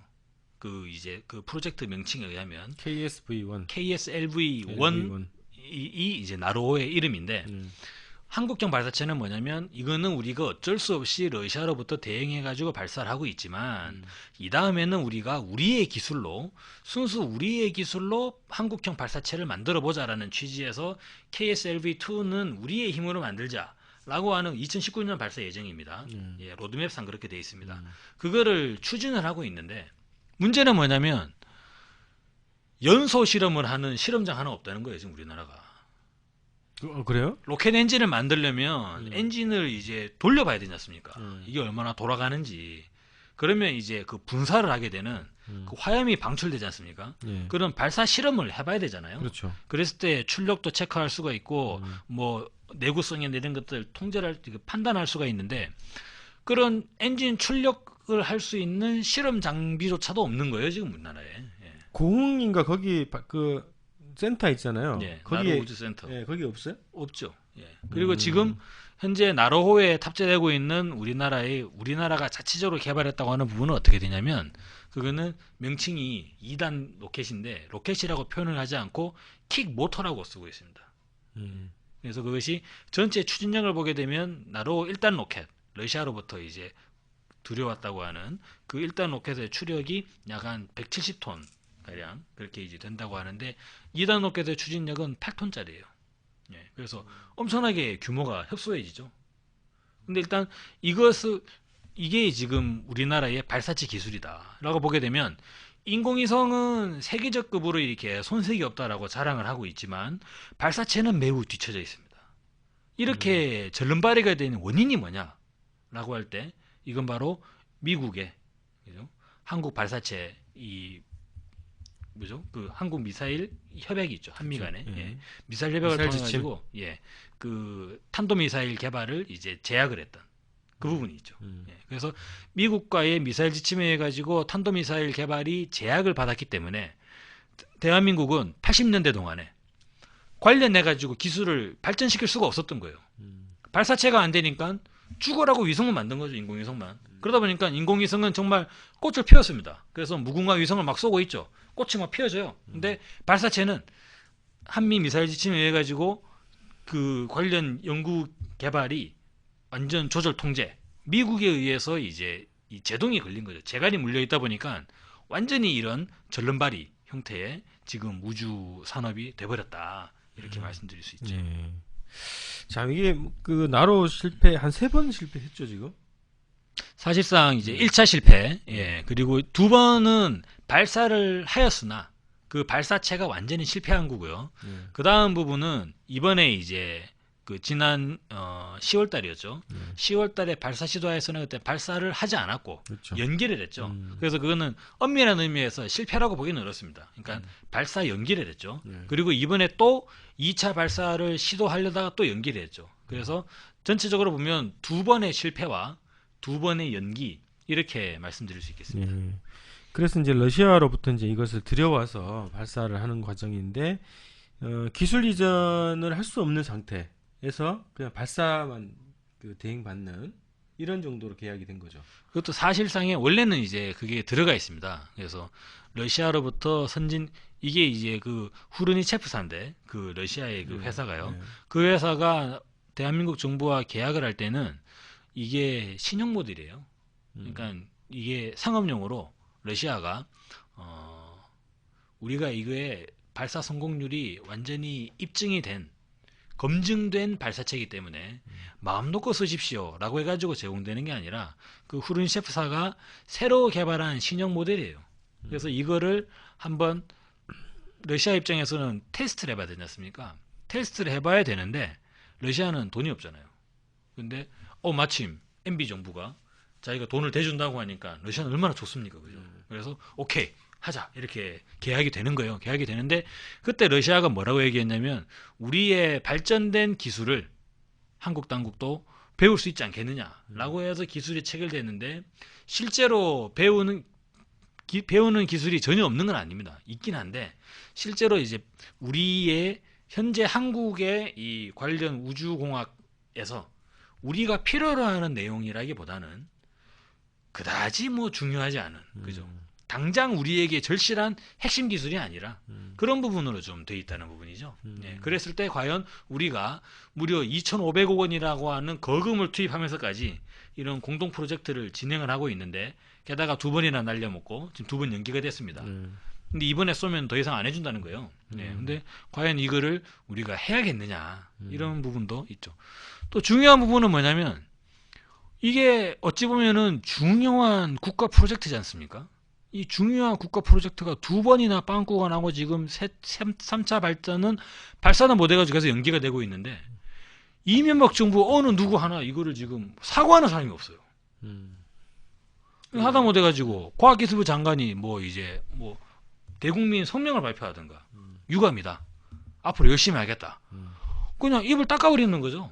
그러네요. 처음에 발사할 때는 무슨 뭐 우리도 이제 스페이스 클럽에 진입을 하고 뭐 전 납득이 안 가더라고요. 그 메이드 인 러시아인데 저게 어떻게 우리가 왜 스페이스 클럽에 진입하지? 이런 생각이 드는데 온갖 자화자찬을 늘어놓고 무슨 뭐 생산 유발효과가 얼마가 되고 얘기를 하다가 발사 연기돼 버리니까 입 닦아 버리는 거죠.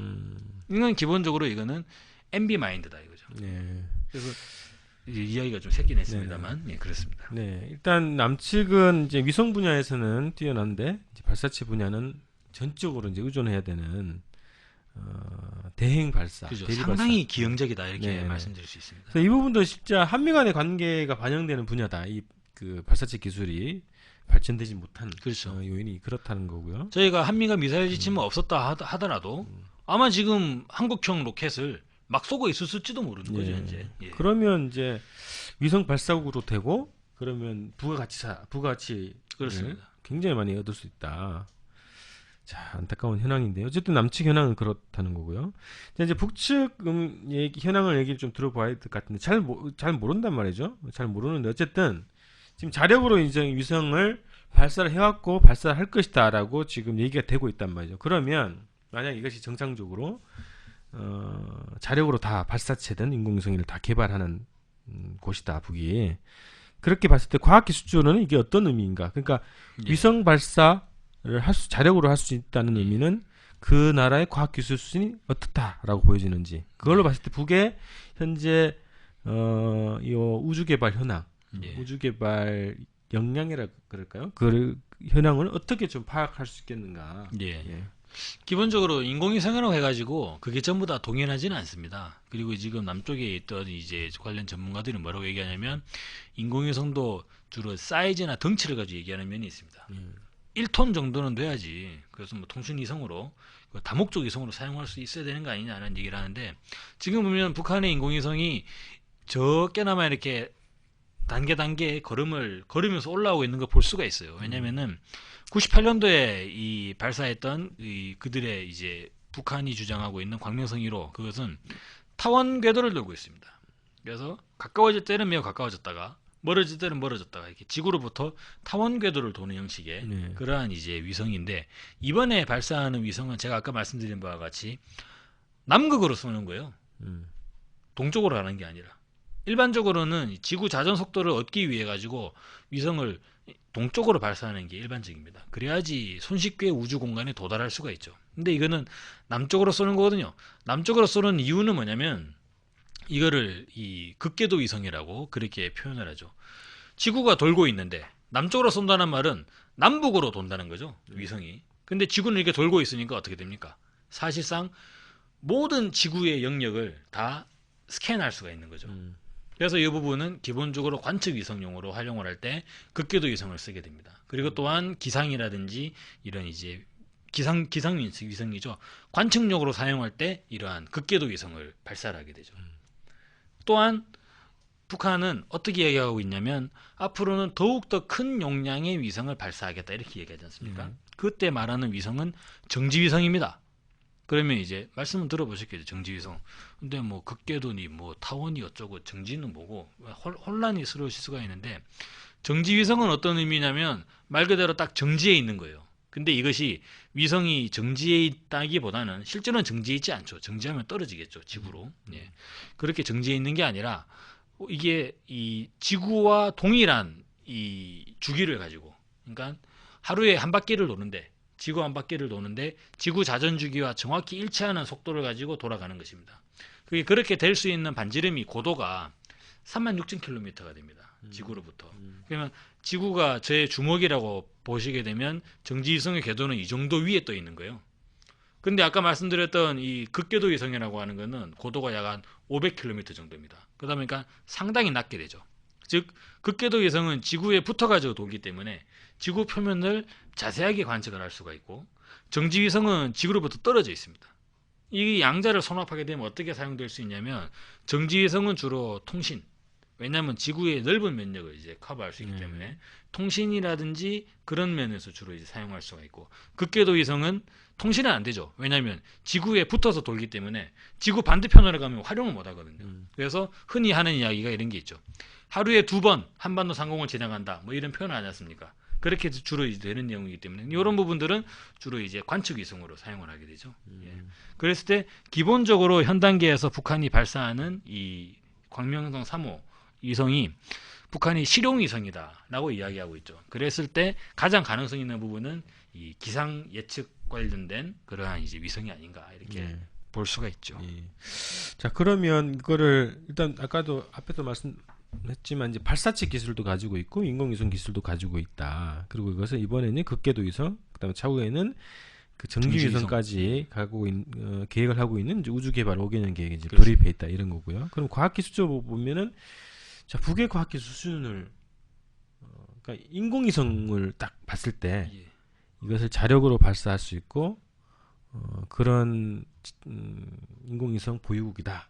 그렇게 전제를 깔았을 때 과학기술 측면에서는 이걸 어떻게 평가할 수 있을까요? 이게 아마 정지위성과 관측위성과 이런 위성들을 자유자재로 이제 생산을 하고 그 위성을 자유자재로 발사를 한다고 치면 사실상 이거는 이제 탑5다 이거죠. 전 세계적으로 탑5 안에 들어간다 이렇게 되고 북한의 표현하기 유인 우주선까지 얘기를 하고 있습니다. 네, 그렇죠. 지금까지 유인 우주선을 성공하는 나라들을 치면 5나라도 안 되거든요. 그럴 때는 이제 탑5 내로 진입해 들어가는 그러한 이제 아주 충격적인 상황이 발생하는 거죠. 네. 그리고 아까 한 가지 표현을 빼먹은 게 극궤도 위성에서 정지위성으로 올라가게 되면 훨씬 더 발사체가 더 커져야 되죠. 왜냐하면 극궤도 위성은 고도가 500km입니다. 500km만 가면 되는데 정지위성은 36,000km거든요. 그럼 그것이 거의 고도가 70배가 되죠. 그래서 매우 올라가 버리기 때문에 그만큼 높이 올라갈 수 있는 로켓을 발사해야 되기 때문에 덩치가 더 커지는 거죠. 그 다음으로 북한이 얘기하고 있는 거 유인 우주선. 유인 우주선은 그냥 위성이 날아가는 게 아니라 그 위성 안에 사람이 타고 있어야 돼요. 사람이 기본적으로 몸무게가 7kg 나가지 않습니까? 근데 거기 부대 시설과 그런 건 치면은 위성의 사이즈가 커지게 되죠. 그렇기 때문에 계속적으로 더욱더 큰 사이즈의 발사체가 필요한 거 아닌가 이렇게 되는 것입니다. 자, 그래서 우리가 과학기술 측면에서 만약에 이제 북이 자력으로 이제 인공위성을 발사할 수 있는 나라라고 하면 과학기술적으로는 굉장히 지금 발전해 있다. 그래서 우리가 그동안 뭐 이 시각 중에 하나는 북이 이제 헐벗고 굶주리고 굉장히 남루하고 낙후한 그런 나라라는 인식이 있는데 그런 어떤 인식에서 지금 벗어나야 되는 그런 판단에 또 새로운 근거가 될 수도 있겠다 이렇게 싶거든요. 이명박 정부 시대에서 이제 이 좀 정치적인 고려를 하는 표현이라고 치면 북한의 과학기술 수준에 대해서는 전면적인 재검토가 필요하다. 네, 예, 그렇죠. 이렇게 네. 볼 수 있겠습니다. 네. 한간에 가지고 있는 사회적 평가 그 부분에 대해서 북한의 지금 이제 이 인공위성 발사나 이런 부분들이 도저히 이게 이 논리적으로 설명이 안 되거든요. 그렇죠. 납득이 안 되는 모순된 상황이 발생하고 있기 때문에 북한의 과학기술 수준에 대해서는 전면적인 재검토, 좀 이제 그런 단계적인 접근이 네. 좀 필요하지 않나 이렇게 보여지죠. 이번에 그 은하 3호, 광명성 3호 발사가 만약에 성공을 한다면 전면적인 좀 그런 움직임. 아마 대충격, 하나의 거의 뭐 코페르니쿠스적 전환, 네. 북한에 대한 인식에서 상당 부분의 그런 변화가 불가피하죠, 현재. 특히나 무엇보다도 남쪽의 발사체 관련, 우주공학 관련 종사하고 계시는 전문가분들, 여러 뭐 교수님부터 시작해서 뭐 박사님들 많이 계시지 않습니까? 그분들이 받게 될 좀 이 충격파. 그게 사실 자존심 상하는 거거든요. 저희들도 그러지 않습니까? 그렇죠. 저희들도 야, 우리 남쪽도 좀 이렇게 발사해가지고 그죠? 저 성공을 하고 그러면 좀 얼마나 좋겠습니까? 예. 근데 나로는 계속적으로 지연되고 있는데 알고 봤더니 그거는 메이드 인 러시아라고 하는데 북쪽은 로켓을 쏘는데 막 우주를 날아가고 그러면 우리 국민들 진짜 사실상 마인드를 바꿔야 되죠. 남북은 원래 하나다라는 인식을 좀 가지면 같이 박수를 쳐줄 수 있는데 네. 이거를 대결적 국면으로 놓고 보니까 계속적으로 기분이 안 좋아지는 거죠. 그렇죠. 자, 뭐 북의 그 위성 발사 관계 없이라도 지금 이제 나로 발사 과정을 보면 굉장히 자존심 상하죠. 그죠? 자체 과학 기술이 좀 수준이 그래가지고 그걸 사다가 이제 대리 발사를 해야 되는 건데 그것도 지금 성공을 못 하고 있고 그렇죠. 또 하나 또 그것에 그 발사가 연기된 요인 왜 이게 발사를 못했을까 그 요인도 러시아 기술자들이 와가지고 지금 검토를 하고 그걸 통보받는 이런 관계가 있다는 그 광경을 보고는 굉장히 지금 자존심이 상할 수밖에 없습니다. 그래서 과학기술 측면에서 우리가 현황을 정확하게 좀 분석을 하고 남북 협력적 관점으로 이 문제를 다시 보게 되면 우리가 이제 나중에 말씀드리겠지만 민족적인 힘을 하나로 모아서 이 우주 개발에 같이 갈 수 있지 않겠는가 그런 시각이 좀 필요하겠다는 생각 들고요. 자, 이 인공위성을 자력으로 발사한다. 두 가지예요. 그런 자력 발사 기술을 가지고 있다. 이런 거하고 그 다음에 이번에 이제 위성을 쏜다고 했을 때 이제 그 정지 위성 그리고 극궤도 위성 이 두 가지가 경제적으로는 어떤 의미가 있겠는가? 그러니까 과학 기술을 가지고 있는 것이 북의 경제에서는 어떤 의미를 차지하게 되는가? 그리고 이번에 쏘게 되는 위성이 그런 성격의 이제 위성인데 이 위성의 역할 만약에 성공했을 때 그 위성이 어떤 경제적 이득을 가져다 주는가? 두 가지 측면에서 한번 말씀을 드려보죠. 여러 가지 관측을 할 수가 있는데요. 기본적으로 우주로 올라가게 되면 우주 공간에서 전체적으로 이제 이 조망을 할 수 있지 않습니까? 그렇기 때문에 첫째적으로는 북한에 대한 기상 관측, 그래서 북한의 기상 예측이 훨씬 더 정교해질 수 있다. 그래서 지금 보면 갈수록 이제 한반도에 이제 폭우나 여름철마다 이제 수해가 있고 북쪽도 계속적으로 수해가 반복되고 있죠. 예. 그런 면에서 거기에 대한 대비 시스템이 훨씬 더 좀 체계적으로 그렇게 좀 갖춰질 수가 있다. 지금은 아마 모르겠습니다만 북한은 인공위성이 없기 때문에요. 위성 사진을 받을 때 아마 중국 쪽에서 위성 사진을 이제 수입해서 받지 않을까라고 좀 보여지게 되죠. 네, 그런 근데 표현이 있죠. 북에서 발표한 표현을 보면 외국에서 사와야 된다. 그렇죠. 뭐 이런 얘기를 하죠. 그럴 때 이게 사올 때 한 장 한 장이 돈이기 때문에 원하는 만큼을 사오기는 애매할 수 있겠죠. 왜냐면은 전체적으로 이제 이 태풍의 진로나 이런 것들을 시간 순으로 볼 때 전체적인 종합적인 데이터를 얻고 싶지만 예를 들어서 관련해서 200장, 300장으로 그러면 그만큼 달러가 올라가지 않습니까? 그랬을 때 아마 이제 북쪽에서 이제 일기예보 하시는 그런 사람들도 어떻게 하면 좀 최소량의 사진만 사가지고 일기예보를 할 수 있을까? 내지는 뭐 중국 쪽의 예보나 특히나 뭐 남쪽에 우리 정부의 일기예보를 또 많이 보기도 할 겁니다. 하지만 그것도 우리 남쪽 정보를 보면 이 남쪽의 강원도, 충청도는 정말 자세하게 얘기하면서도 평안도, 함경도는 그냥 대충 하고 넘어가 버리잖아요. 예. 그냥 별로 잘 안 가르쳐 주거든요. 그러다 보니까 우리도 좀 뭔가 체계적인 그런 이제 일기예보 같은 관련된 정보 필요하지 않는가 라는 부분에서 하나 있을 수 있습니다. 또 하나는 뭐가 있냐면 북한의 지형지물을 그죠? 우주에서부터 이제 관측을 해 들어가게 되면 실질적인 종합적 데이터를 얻을 수가 있다. 그랬을 때 북한의 자원 탐사에서 하나의 획기적인 진전을 좀 계기가 되지 않을까. 대표적인 예로 이제 서해 유전을 들 수 있습니다. 서해의 해저 지형인데 해저 지형을 관측하는 이 관련된 이제 기법이 있거든요. 그러니까 해수면의 높이 측정을 통해서 전체 이제 해저 지형을 상대적으로 유추해 나가는 것이죠. 그렇게 해서 이 북한의 이제 서안만 일대에 대한 해저 지형 지도를 완성하는 부분. 그리고 이제 북한의 이제 육상 지역에 대한 이제 자원 탐사 그러한 측면까지도 고려를 하면 북한에 가져다주는 경제적 이익이 상당히 크지 않은가. 예, 그렇게 볼 수 있겠습니다. 이거는 이제 위성 자체가 위성의 기능, 그렇습니다. 기능 자체가 가지고 오는 경제적 이득, 뭐 이런 측면에서 보는 거고요. 또 그 하나 더 듣고 싶은 거는 이제 과학 기술을 가지고 있다 그런 기술을 네. 그러니까 발사 기술도 가지고 있고 이제 아까 하셨던 것처럼 설계 능력, 제작 능력, 제어 통제 능력, 네. 그리고 인공위성도 제어 통제 능력에 들어가는 거죠. 네. 그런 기술을 가지고 있다면 북의 경제에는 어떤 효과를 가져다 네. 오고 어떤 그 영향력을 파급력을 가지고 올 수 있는가? 일반적인 기준으로 봤을 때 이 우주 발사체 그리고 이제 인공위성을 발사한다 그러면 사실상 그 과학 기술적 측면에서의 종결자라고 할 수 있죠. 이를테면 로켓 엔진이 지금까지 인류가 개발한 모든 엔진 중에 가장 빠르지 않습니까? 그렇죠. 나는 인공위성 우주 발사체도 우리가 독자적으로 만들어내는데 비행기는 못 만들겠다. 그거는 논리적으로 성립을 하지 않죠. 그죠? 이를테면 그런 거랑 같지 않습니까?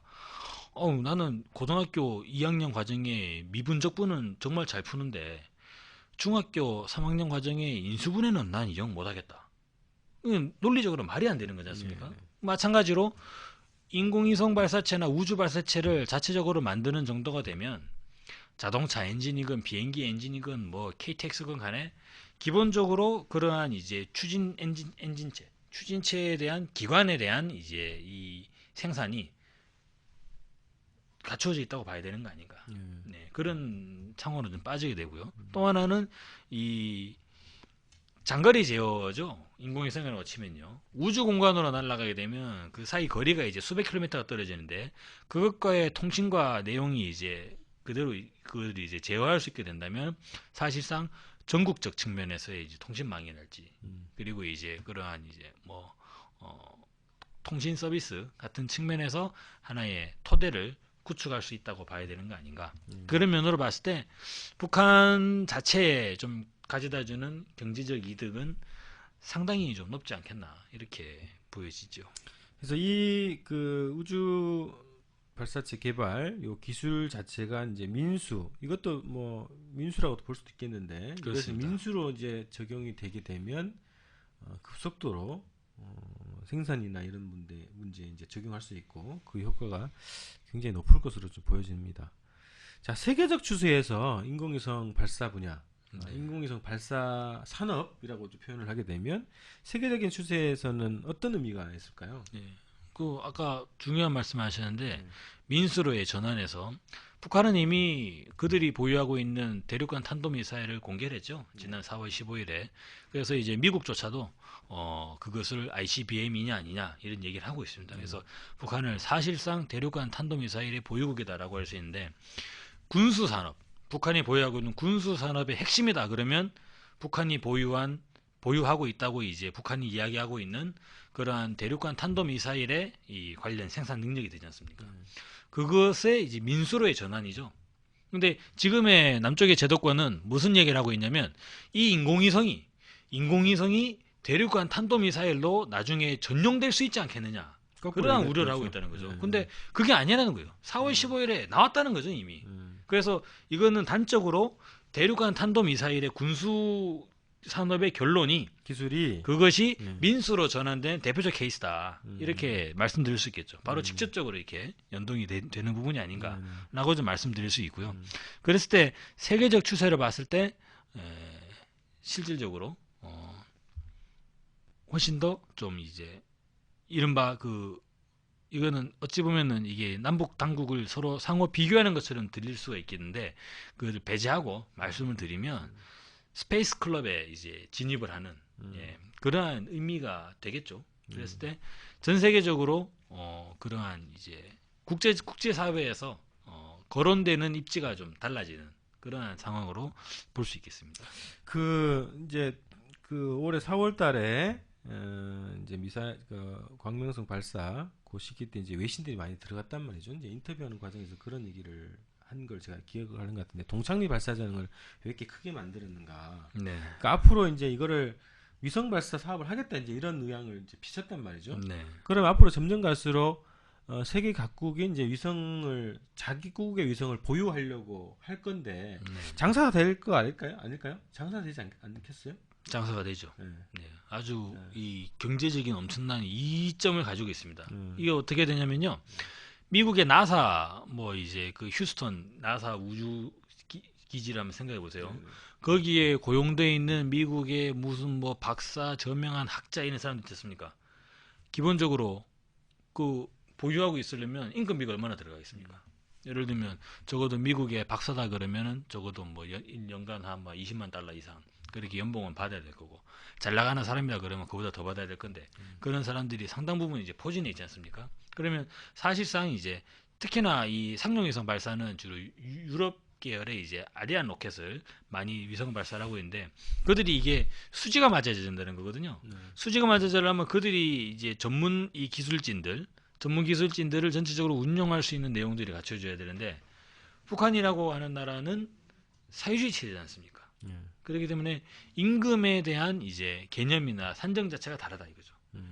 그렇게 보게 되면 북한이 발사를 대행한다고 하게 되면 그 발사대의 기본적인 경제적인 이제 추산치는 서구 사회가 제시하는 가격과는 전혀 다른 낮은 가격으로 전혀 다른 가격이 가능하지 않는가. 내지는 그러한 가격을 서비스로 보상해 줄 수가 있겠죠. 예를 들면 훨씬 더 이렇게 양질의 그런 차이점을 이제 부과시킬 수 있지 않은가. 그런 측면에서 상당 부분 경쟁력이 있는 산업이 아닌가 이렇게 보여질 수 그래서 있습니다. 점차 지금 갈수록 그 우주 산업이 이제 확대되고 있단 말이죠. 네. 시장이 넓어지고 있다는 소리에 의하면 그래서 자체적으로 위성을 발사할 수 있는 이런 기술력을 가지고 있고 추진체 기술력을 가지고 있다. 그리고 발사장도 있다.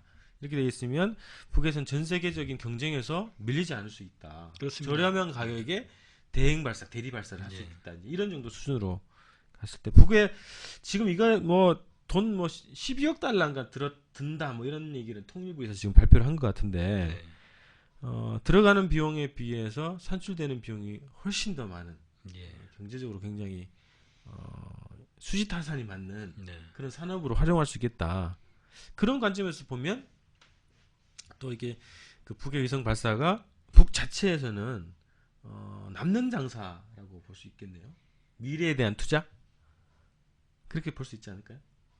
뭐 그러한 구상이 없지 않겠죠. 상당 부분 좀 있을 것 같고 하나를 21세기에 그들이 이야기하는 21세기 북한의 하나의 좀 대표적인 표상으로 이렇게 좀 강조를 하지 않겠나. 자, 그러면은 이제 막바지로 가고 있는데요. 요 관련해서 여러 가지 이제 시비들이 있단 말이죠. 거기서 몇 가지 좀 얘기를 해볼게요. 자, 미사일 기술과 다를 바가 없다. 얘기를 했어요. 그래서 오늘 통일부 관계자인가요? 어떤 분이 이제 그 인터뷰한 걸 봤는데 나로우랑 비교를 하는 거예요. 남쪽도 이제 쏘는데 북쪽 쏘는 거 가지고 왜 뭐라 그러냐 할 때는 하니까 북은 핵을 가지고 있다. 그래서 은연중에 북이 핵 보유국이라고 하는 걸 얘기를 해버렸어요. 그 사람 예. 나중에 조만간에 조만간에 예. 정리해고 당할 것 그렇죠. 같은데요. 삭제를 받을 것 같은데. 예. 그러니까 이게 다르다. 북은 핵을 가지고 있고 네. 우리는 아니기 때문에 예. 우리는 평화적인 인공위성 발사고 네. 거기는 미사일 발사라고 봐야 된다. 이제 이런 주장이라는 거죠. 네. 예. 그래서 미사일 기술과 다를 바 없다 이런 주장했는데 아까 이제 말씀을 해주셨어요, 그죠? 근데 이런 네. 주장에 대해서 이제 다시 한번 정리를 좀 해주시죠. 예. 실제로 보면은 이제 그 불이성이라는 게 있어야 된다는 거죠. 예. 그러니까 이제 미사일이 된다면 군사적으로 사용하게 된다면 예. 군사는 기본적으로 시간 싸움이고 타이밍 싸움이기 때문에 바로 결단이 내렸을 때 그것이 발사로 이행될 수 있는 데에서는 시간이 걸리면 안 되죠. 근데 지금이 무슨 뭐 조선시대도 아니고요. 뭐 임금이 이제 딱 결정을 내린 거예요. 자, 우리 만주로 쳐들어갑시다. 라고 하니까 그걸 이제 뭐라고 하죠? 말 타고 다니는 사람들. 파발. 예. 파발이 그거를 이제 임금의 어명을 가지고 열심히 말을 타고 가는 거예요. 평양까지. 가는데 뭐 한 몇 시간 걸리겠죠. 가가지고 어명이오 이래가지고 전달을 하는 거죠. 그러면 좋소이다 군사를 모아가지고 쳐들어가는 뭐 지금 그런 거 하는 거 아니지 않습니까, 그죠? 네. 지금은 실시간으로 이제 진행되고 있는 상황에서 이것이 군사적으로 사용되는 미사일 기술과는 같을 수가 없다는 거죠. 버튼을 누르면 바로 날아가야 돼요. 예, 지금 상황에서 예. 오늘날의 21세기에서 이제 미사일 기술이라고 하는 건 21세기의 미사일 기술은 누르면 바로 날아가야 된다는 거죠. 그랬을 때 달라도 많이 다르다. 예, 그렇게밖에 볼 수 없습니다. 궤적이 비슷하죠. 날아가는 비행의 궤적이 비슷하죠. 하지만 발사까지의 과정은 전혀 다르다. 이런 부분이 좀 중요하겠고요. 예. 자, 그다음에 식량 문제도 있고 네. 식량 문제가 어려운데 네. 여기다가 이제 비용을 쓰냐 네. 이런 주장을 또 한단 말이죠. 뭐 아까 이제 진행자분께서 아주 잘 말씀해 주신 것 같습니다. 상업용 목적을 가지고 있는 거죠, 현재. 예, 여기에서 한번 우리가 이 모든 이제 수익을 얻기 위해서는 기본적인 투자가 필요하지 않습니까? 시설 투자가 예를 들어서 하나의 거대한 사업을 구성하고 있다면 거기에 기본 투자가 들어갈 필요가 있는 거죠. 그랬을 때 이 일종의 우주산업 분야에 대한 북의 투자다 이렇게 좀 볼 수가 있고요. 이명박 정부도 나로 우주센터를 건립을 합니다. 아니 경제가 이렇게 어려운데 서민경제 가계부채가 1,000조를 넘는데 웬 우주센터 건설이냐? 아무도 그런 얘기 하지 않죠. 왜냐면은 그 우주센터 건설이 차후에 고용 창출 효과 그리고 경제 발전 유발 효과 여러 가지 내용들을 담고 있기 때문에 그런 얘기를 안 하지 않습니까? 근데 저희 입장에서는 이 남쪽 우리 대한민국 정부가 우주센터가 그렇게 도움이 된다면 북한의 우주센터도 북쪽 경제에 도움이 되지 않겠나 그러한 입장으로 좀 볼 필요가 있다는 것이죠. 예. 자, 앞으로 뭐 전망을 해보면은 북에서 이게 막 그냥 그 막 얘기하면 장사가 잘 될 것 같다. 네.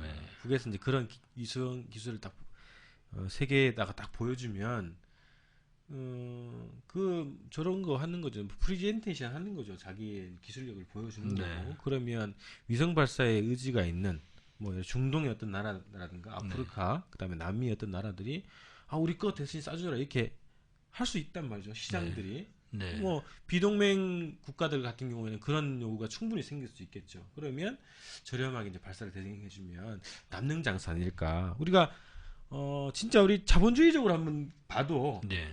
이것이 손해 보는 장사가 아닐 것 같습니다. 앞으로 이제 우주 산업 시대가 굉장히 널려 있기 때문에 그런 차원으로 보는 관점도 필요하다 지금. 네. 그죠?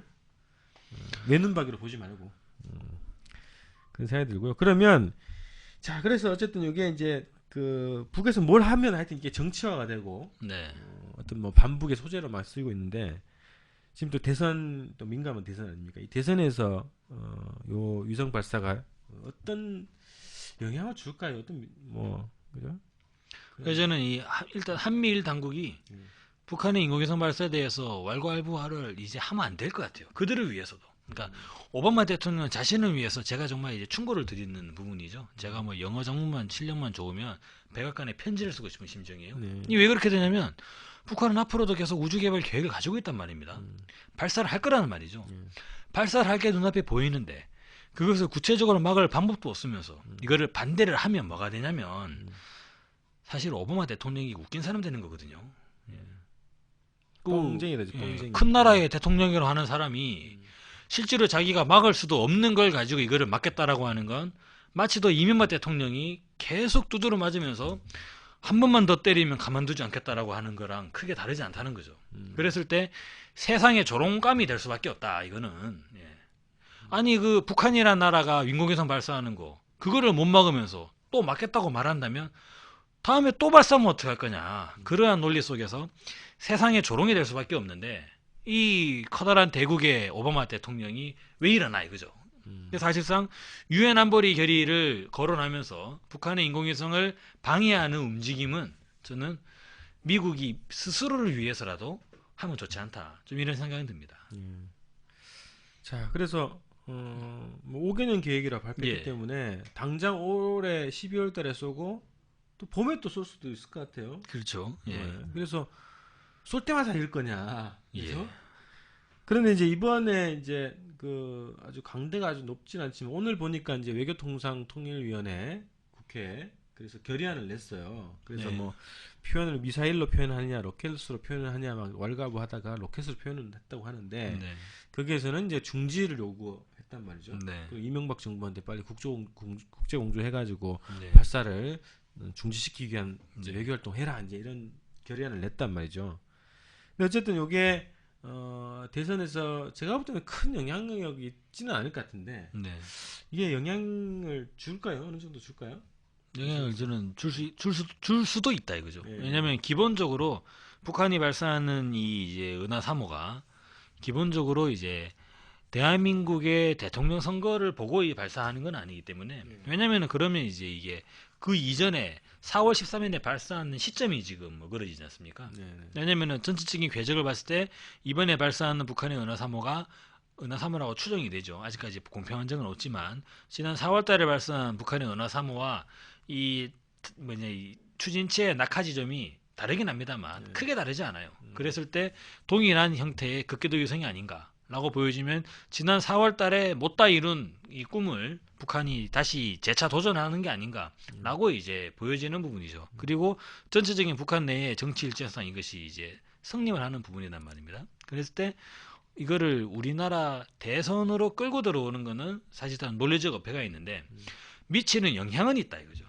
효과는 있다 이렇게 볼 수 있고 한국 대선에 미치는 저는 4가지 카드 중에 한 가지가 아니겠는가 예, 그렇게 좀 이제 보여집니다. 그 대한민국 대선에 미치는 주요한 4가지 카드는 이와 같죠. 첫 번째는 이제 문재인 안철수의 단일화 카드가 있죠.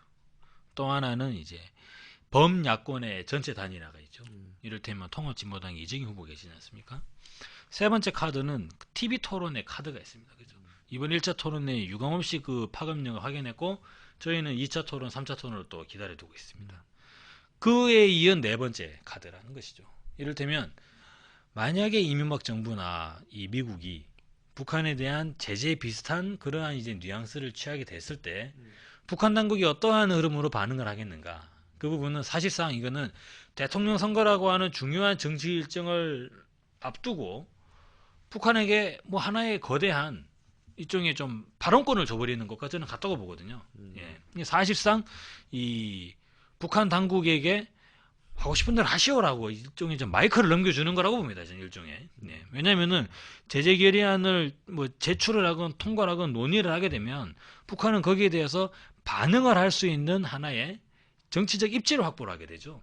그러면 그 반응을 가지고 이 원래는 이제 뭐 그런 생각이 없었다 하더라도 어떠한 말을 하느냐에 따라 가지고 대한민국 유권자들이 이 평양을 바라보게 되는 구조가 형성돼 버린다는 거예요. 그렇게 보더라도 저는 이 한미 당국이 북한의 지금 발사 문제를 외교적 문제로 가져가는 것은 현명치 못하다. 이런 측면으로 볼 수가 있겠죠. 네. 자, 그래서 이제 마지막으로 그러면 이게 해법이 무엇일까? 해법이라고 하는 네. 거는 이게 이제 그 북에서 이제 위성 발사 자체를 이제 안보 위기로 보이지 않고 네. 이 문제가 다시 이제 이런 논란이 되지 않고 이러기 위해서는 근본적으로 지금 네. 어떤 해법을 우리가 제시를 하고 추구를 해야 되겠는가? 이거에 대한 답을 좀 해주십시오. 기본적으로 북한에 대한 기본적 외교적 입장을 좀 이제 이 뭐죠 국제사회가 첫 번째는 미국의 입장이 중요한 것 같습니다. 음. 그리고 그 다음이 이제 한국의 입장인데, 왜냐하면 북미 간의 갈등 문제가 가장 기본을 이루기 때문에 미국은 북한에 대한 외교적 기본 입장을 좀 재확인을 해야 된다는 것이죠. 그 외교적 기본 확인은 뭐냐면, 미국의 국익을 침해하는 행위에 대해서는 미국은 당연히 그 반론을 할 수 있다고 봅니다. 하지만 미국의 국익과는 아무 상관도 없는 그 나라 내부의 문제라든지 평화적인 활동에 대해서 간섭을 하는 것은, 이거는 일종의 하나의 좀 정당 방위로 볼 수 없는 부분이 있죠. 뭐 정치적 목적을 가지고 있다는 것이죠. 그것이 정치적으로 평등하지 못하다는 일종의 좀 동북아의 미국이 어떤 목적을 가지고 개입하는 거 아닌가, 그러한 뉘앙스를 줄 수 있기 때문에 그런 부분에서 배제가 된다는 것이죠. 그런 부분에서 저는 이제 오바마 행정부가 이 북한 위성물사에 대해서는 좀 신중하고 진지하게 접근할 필요가 있다, 이런 부분 좀 보여지고요. 두 번째로는 이제 이 남쪽 정부에 대한 입장인데, 지금 대선 후보들이 아마 지금 이제 뭐 문재인 후보에게 표명을 안 하셨을 구체적 입장이 지금 나온 부분이 있죠. 이제 발사를 이제 중재라. 반대하는 거죠. 네. 예, 중재하는 입장을 펴고 계신데, 그분들의 그런 발언 자체가 그들이 이야기하고 있는 대북 정책과 모순되는 거예요. 이제 지금까지 얘기하는 대북 정책과 모순되지 않는 그 후보는 현재 뭐 한 명밖에 없습니다. 네.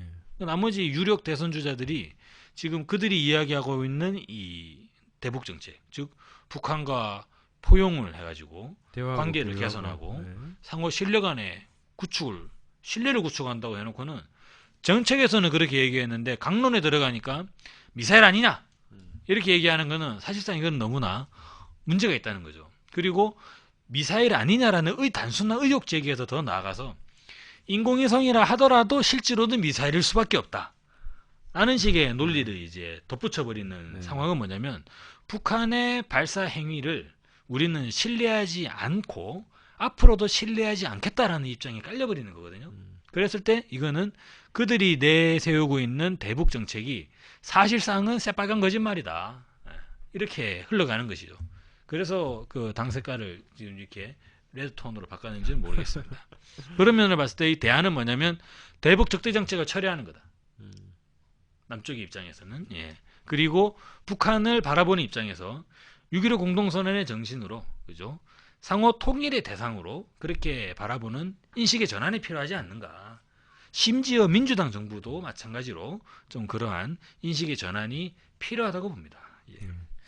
저는 그 이명박 정부가 선거 전략을 짤 때 네. 우리가 북풍이 더 이상 안 통하는 거를 몇 번 경험을 했어요. 네. 천안함때도 역풍이 불죠, 오히려. 네. 예. 그래서 이게 진짜 대선 이제 정권을 연장하려고 한다면 네. 저는 이렇게 할 것 같아요. 북에다가 좋다. 위성을 쏜다고 하는데 참관단을 보낼 테니 네. 수용을 해라. 이런 제안을 할 수도 있겠다. 네. 이명박 정부가 이제 머리가 좋다면 이명박 정부가 그런 제안은 저는 수용되지 않을 것 같습니다. 그런가요? 그렇게 될 수밖에 없는 이유가 뭐냐면, 네.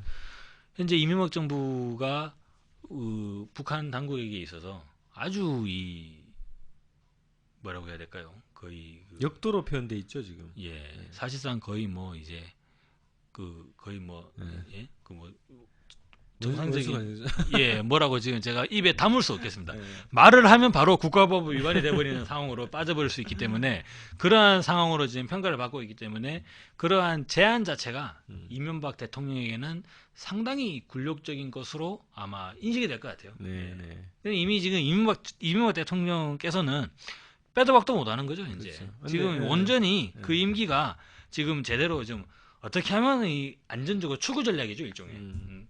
청와대 퇴임식 이후에 어떻게 하면 그죠? 제가 또 특정 장소를 거론하면 또 애매해질 수 있을까요? 그 이제 청계산 인근에 네. 예. 글로 가는 게 아니라 이 내곡동 쪽으로 편안하게 갈 수 있는가? 할 수 있을까? 지금 기본적으로는 우리 각하께서는 그런 이제 출구 전략밖에 지금 가지고 계시지 않는 거 아닌가? 근데 저는 뭐 그렇게 안 할 걸로 보이는데 네, 앞으로 봤을 때는 저는 만약에 이제 정권이 교체가 돼가지고 네, 이제 그 남북 화해 정책을 추구하는 정권이 들어선다. 예. 그러면 아마 그렇게 될 충분히 거죠. 예. 그런 거를 할 필요가 있다. 네. 위성을 쏜다 그러면 우리가 취재진과 참관단을 보내겠다. 아, 그렇습니다. 예. 그래서 그거는, 같이 지켜보고 뭐 성공하면 축하해주고 예. 부족하면은 뭐 위로해주고 이렇게 하겠다. 그렇죠. 이런 전향적인 입장을 이제 전개를 해야 이게 새로운 해법이 나올 수 있다. 예. 이런 거죠. 그래서 저는 그런 해법이 나오는 정부가 예. 나오기를 간절히 바랍니다. 아마 꿈은 이루어질 겁니다.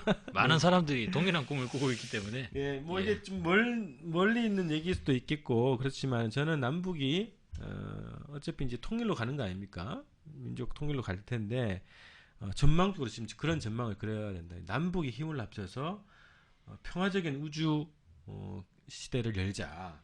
예. 이런 꿈을 가지고 바라봐야 지금 북의 이제 그 발사체에 대한 어떤 그 합리적인 평가가 나올 수 있고 그래야 또 미래지향적으로 남북 관계를 풀어갈 수 있는 방법이 나오지 않겠는가 그런 생각이 듭니다. 자, 오늘 거의 한 2시간 정도 얘기를 좀 드렸네요. 아, 그렇습니까? 네. 예. 그래서 오늘은 그 특집 초청 대담으로 우리 곽동기 그 우리사회연구소 이제 상임연구위원 박사님 모시고 인공위성 발사, 북의 인공위성 발사를 어떻게 볼 것인가 이런 주제로 좀 얘기를 나눴습니다. 그래서 북에서 이제 그 빠르면 다음 주 월요일 10일 아니면 17일 발사설이 뭐 여러 가지 나오고 있습니다. 그런데 언제 10일에서 22일 사이에 발사하겠다 예, 이렇게 그렇죠, 이야기했죠. 그렇죠. 그래서 22일 전에는 12월 중순 안에는 이제 위성이 그 발사를 시도할 것으로 보이는데요.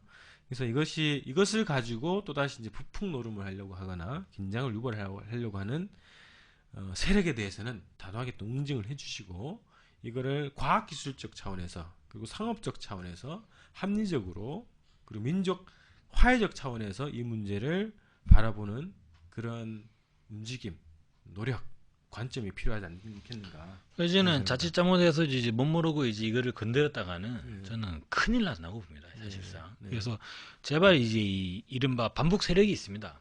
반북 단체들이 있죠. 예. 그리고 이제 뭐 사실상 뭐 이 오바마 라인과 크게 다르지 않다고 보는데 그런 분들이 제발 저는 좀 이제 정세 판단을 잘 하셔야 된다 이거죠. 예. 못 모르고 이제 밟으면 터지는 거죠. 예. 예, 그런 상황이 그래서 이 문제를 군사적 긴장을 고조시키는 그런 소재로 삼지 말고 민족 화해적으로 협력적으로 바라보는 새로운 시각의 전환이 필요한 시기입니다. 그래서 오늘 초청 대담 인공위성 발사 어떻게 볼 것인가 이런 주제로 대담을 나눴습니다. 예. 멋지죠? 예, 수고하셨습니다. 예, 고맙습니다. 시청해주신 분들 감사드리고요. 저희가 지금 재방송 그리고 제가 준비한 영상들 또 계속 보내드리면